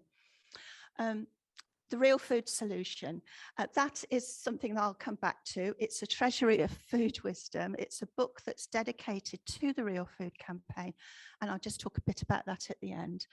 And just to remember that cooking like eating is a family affair, you know, the whole thing, feeding yourself and your family is probably the most important thing you can do for yourself.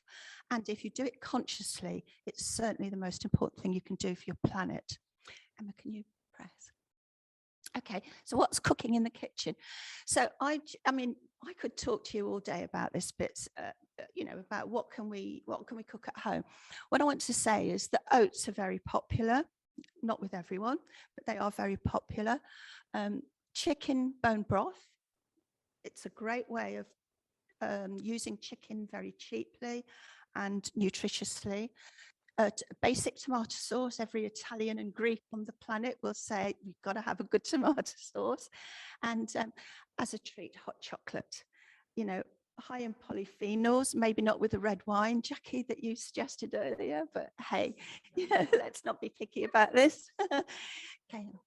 Okay, so let's just look at oats for breakfast. Overnight oats. Anybody here know anything about overnight oats? Anybody use them? Yeah, brilliant. So overnight oats take no cooking. They just need soaking overnight. Pretty obvious.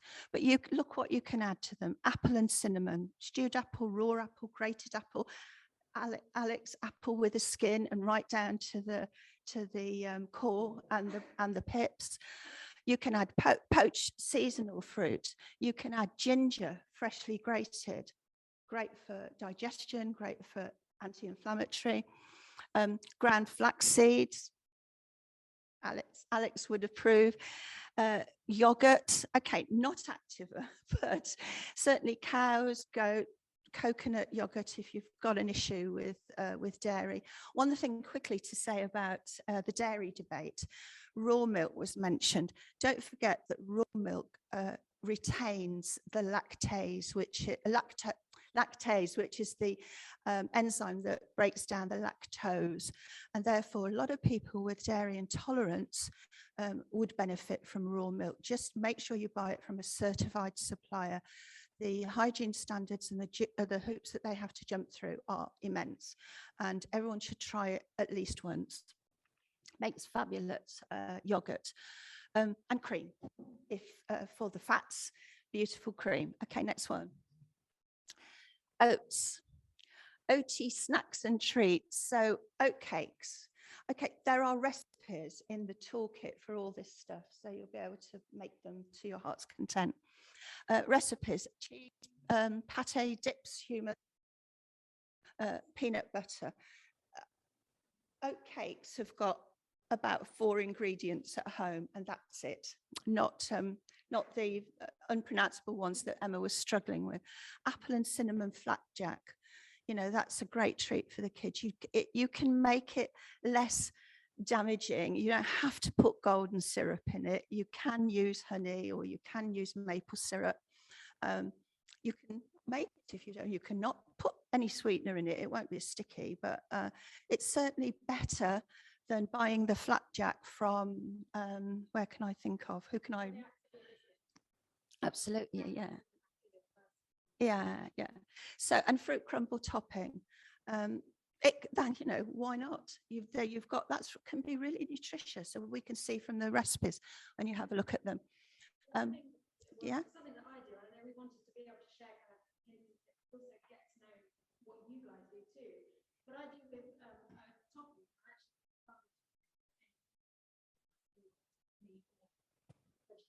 I grind up seeds as well. So I will actually put 50-50, 50% oats and 50% seeds, 1 ounce of butter, and then whatever herbs or spices, whether it's something that's sweet, I'll put cinnamon in. I was saying to some people here, I'll put cinnamon in. Yeah. And if it's savory, I'll have some ginger. Then, like Isabella was saying, one simple ingredient, actually, you can jazz it up in loads of Oh different gosh. ways, and you don't then have to have these store-bought, ultra-processed foods that have all 20 chemicals. And have been made in a plant and have been around for days and days and days. And you know, the fruit crumble topping, by the way, you can add great almonds, almond flakes, smashed nuts. You know, you can be so creative with it. Just understand the ingredients. Okay, next one. Chicken bone broth. Now it could be beef bone broth, but it seems that chicken is more palatable, although I completely understand the arguments that say it's not sustainable. But chicken bone broth is probably one of the most simplest, one of the most simplest and versatile and tastiest. Actually, it's so tasty. I can see Emma's mum there nodding profusely because she and I are on the page, aren't we? Yeah. So chicken bone broth with ginger, black pepper as a winter warmer. Actually, that should say a little bit of salt in there because it's delicious and it's so nutritious. Soups every which way. In the pack, in the toolbox, there's a recipe for 2 soups. Stews, casseroles, curries, gravies. Nigella spice, that's not Nigella Lawson, by the way. That is Nigella, the spice, the little black seed. Now, when you cook white rice or even whole grain, whichever, when you cook rice on bone broth and maybe add some herb spices into it, it's absolutely delicious. And then you just shove whatever meat or vegetables or fish you want to go into that as a pilaf, and it's fantastic. And you've got such a wide range of nutrients, but the flavor more than anything. Who makes their own bone broth?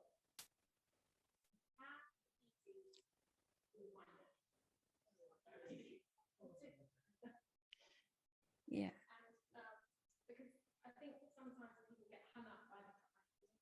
How long do you cook it for?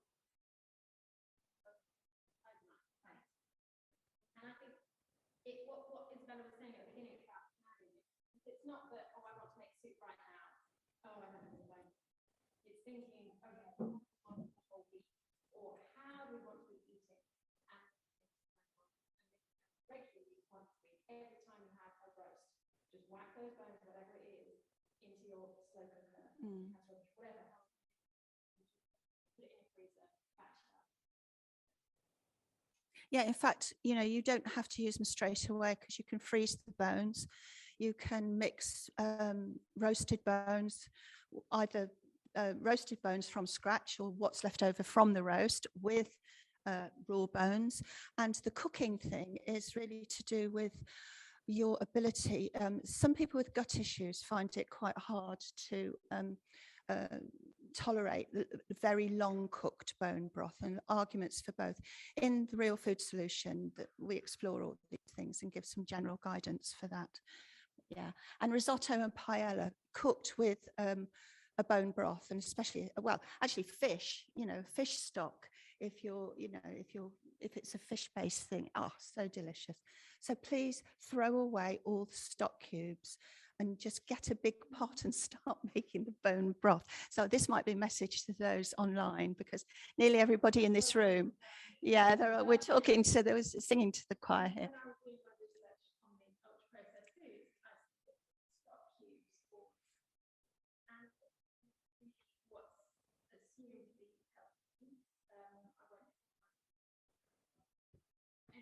Anyway, it's meant to be a really good one. And have, again, some health claims on it, or health claims on it. What's another name for you? MSG. But what don't you get in homemade bone broth? MSG. Fantastic. Let's make it. It's about encouraging others. Yeah. Okay, tomato sauce. Oh, yum. So, Dolmio, lovely adverts, but let's just, get back to basics. So, with a good tomato sauce, and there's a recipe in the toolkit, you can make a tomato ragu, which is kind of a thicker version of the tomato sauce, and it might have all sorts of other herbs and spices in it. You can reduce that to make pizza topping. You can make a tomato and red lentil soup. You can make oven roasted ratatouille, which for me is, I hate the mushy stuff. So I like it oven roasted vegetables, and then you mix the tomato sauce in afterwards. So you've got something that's not just a pile of, it looks like soup, I like it to be chunky and good. Yeah. Okay. Meat or vegetable, black bean chili, based on a tomato sauce with the bone broth, a tomato ragu and mushroom omelette. So reduce down that ragu, shove in some mushrooms, put it in an omelette. Hey presto, you've got breakfast. Might be a little bit unconventional, but it's certainly better than your cereals. And in fact, you can add any cooked meat, fish or veg to a good tomato sauce, and then serve it with whatever, if you don't want to eat grains, then don't serve rice. If you want to serve it with any number of vegetables, you can even make this into a pie with something like celeriac and carrot mash. I mean, Alex, I'm sure you'd be approving with all of these vegetables. Yeah. Right. So for me, we're talking about diversity, and I hope Alex will agree with this and approve. So I'll make a tomato sauce and I'll just whack in 12 different herbs and spices. I'll put in whatever veg is in the fridge. This doesn't have to be something that's ultra planned. It can just be open the fridge at the end of the week before I'm going to do my shopping, and I'm going to make a tomato base, and then I'm going to whack everything else in. And then throughout the week, you can turn it into a pizza topping, or you can turn it into a soup, or you can turn it into a casserole or a pie of some sort. Yeah. So we come to hot chocolate. Oh, yeah, hot chocolate. Yum. Hot chocolate. Good quality dark chocolate. We all know about that. We don't need to put the red wine in, but we can. But look what you can do with it. Why would you want to buy for your children one of those tubs of God knows what's in it? It's so easy to make all of those. The bottom is especially for Jackie, because I know she. I know. Yeah. So I mean, seriously, it's just so delicious. It's so delicious, so easy to make. You don't have to use dairy if you prefer to use any other kinds of milk drink. You could use coconut milk. It doesn't really matter. It's it's the fact that you're making it at home. You know what's going into it. You know what you're putting into it. Again, recipes. And finally, there is a special offer for you guys. So this book is dedicated to the Real Food Campaign. It covers many of the areas that we've talked about throughout the day. The intention is to try and demystify some of the misinformation that we've had, from mainstream and from media sources. So all many of the conversations we've had about red meat, about dairy, about sugars, about vegetables and how to eat them, how to prepare them, about whether or not we should be eating grains, they're all in the Real Food Solution. And there's a special offer, so you will be hearing. It's on sale at Amazon, and I'll dedicate a day where I will put the discount, so that you're only paying £12. It is really a treasury of food wisdom. All the profits go to the Real Food Campaign. The whole point of the book is to support the Real Food Campaign. So I hope you'll consider either giving yourself or a loved one the gift of health this Christmas. And that's really all I've got to say. I don't know if you. Oh, that's it. Oh, that's it. That's it. Okay. Yeah. So I'm going to just close today. I just want to say that Isabella's book is great, and everything that we've covered today, she's covered it in her book. It's got recipes, yes, but it's not a recipe, but it can be used as a recipe book, but it's not just a recipe book. I don't want to minimize recipe books though. It's something that is used almost daily in my house. I will just flick through a chapter and it covers everything. It's fantastic. I think it's a fantastic book. So of course, encourage everyone to buy it. But that's the end of our day. Now we've got some cake at the back, some healthy cake. It's got vegetables in it, so it's good. Real food doesn't just have to be, well, cake can be real food. I just want to say thank you everyone for coming. Thank you everyone online for joining us. And this is the beginning of the campaign, and we will be following up with other events early next year, as well as throughout the year. But we also want to invite everyone to become ambassadors.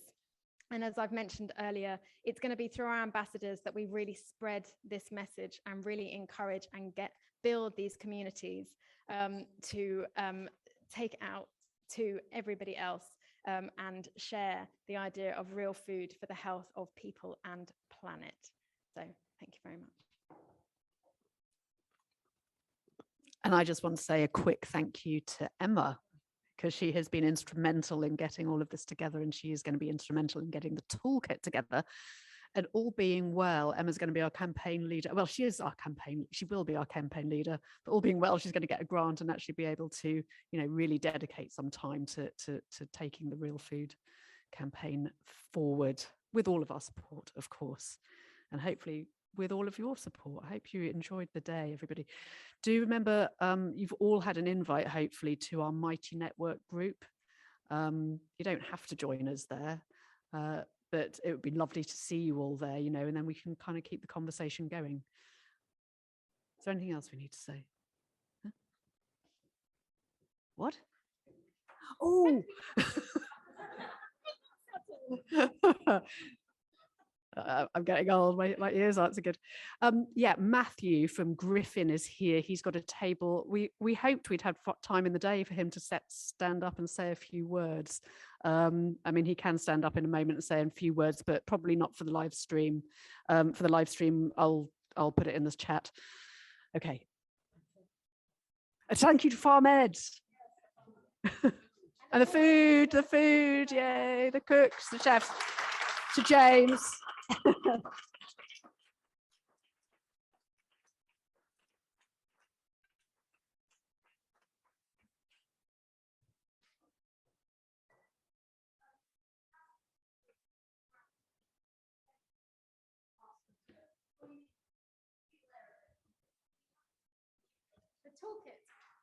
The toolkit is going to grow. Oh, wait, there we go. It's going to grow. But to start off with, we are going to put together essentially today. So you then will have today to either present yourself, or if you want some of the campaign team to come and support you to present, we will do that in person, online, whatever's convenient. But the idea is that you can then send that, everyone's on board, they know what real food is. We have this definition. It's a working definition, but we know what it is. And then you will then receive monthly kind of updates and insights and extra resources, so that once you're to help you build your community, but once you have, to then kind of encourage the momentum and excitement around it. It will be sent to you. It will be PDF. So then you can print it, use it however, in whatever way you need to.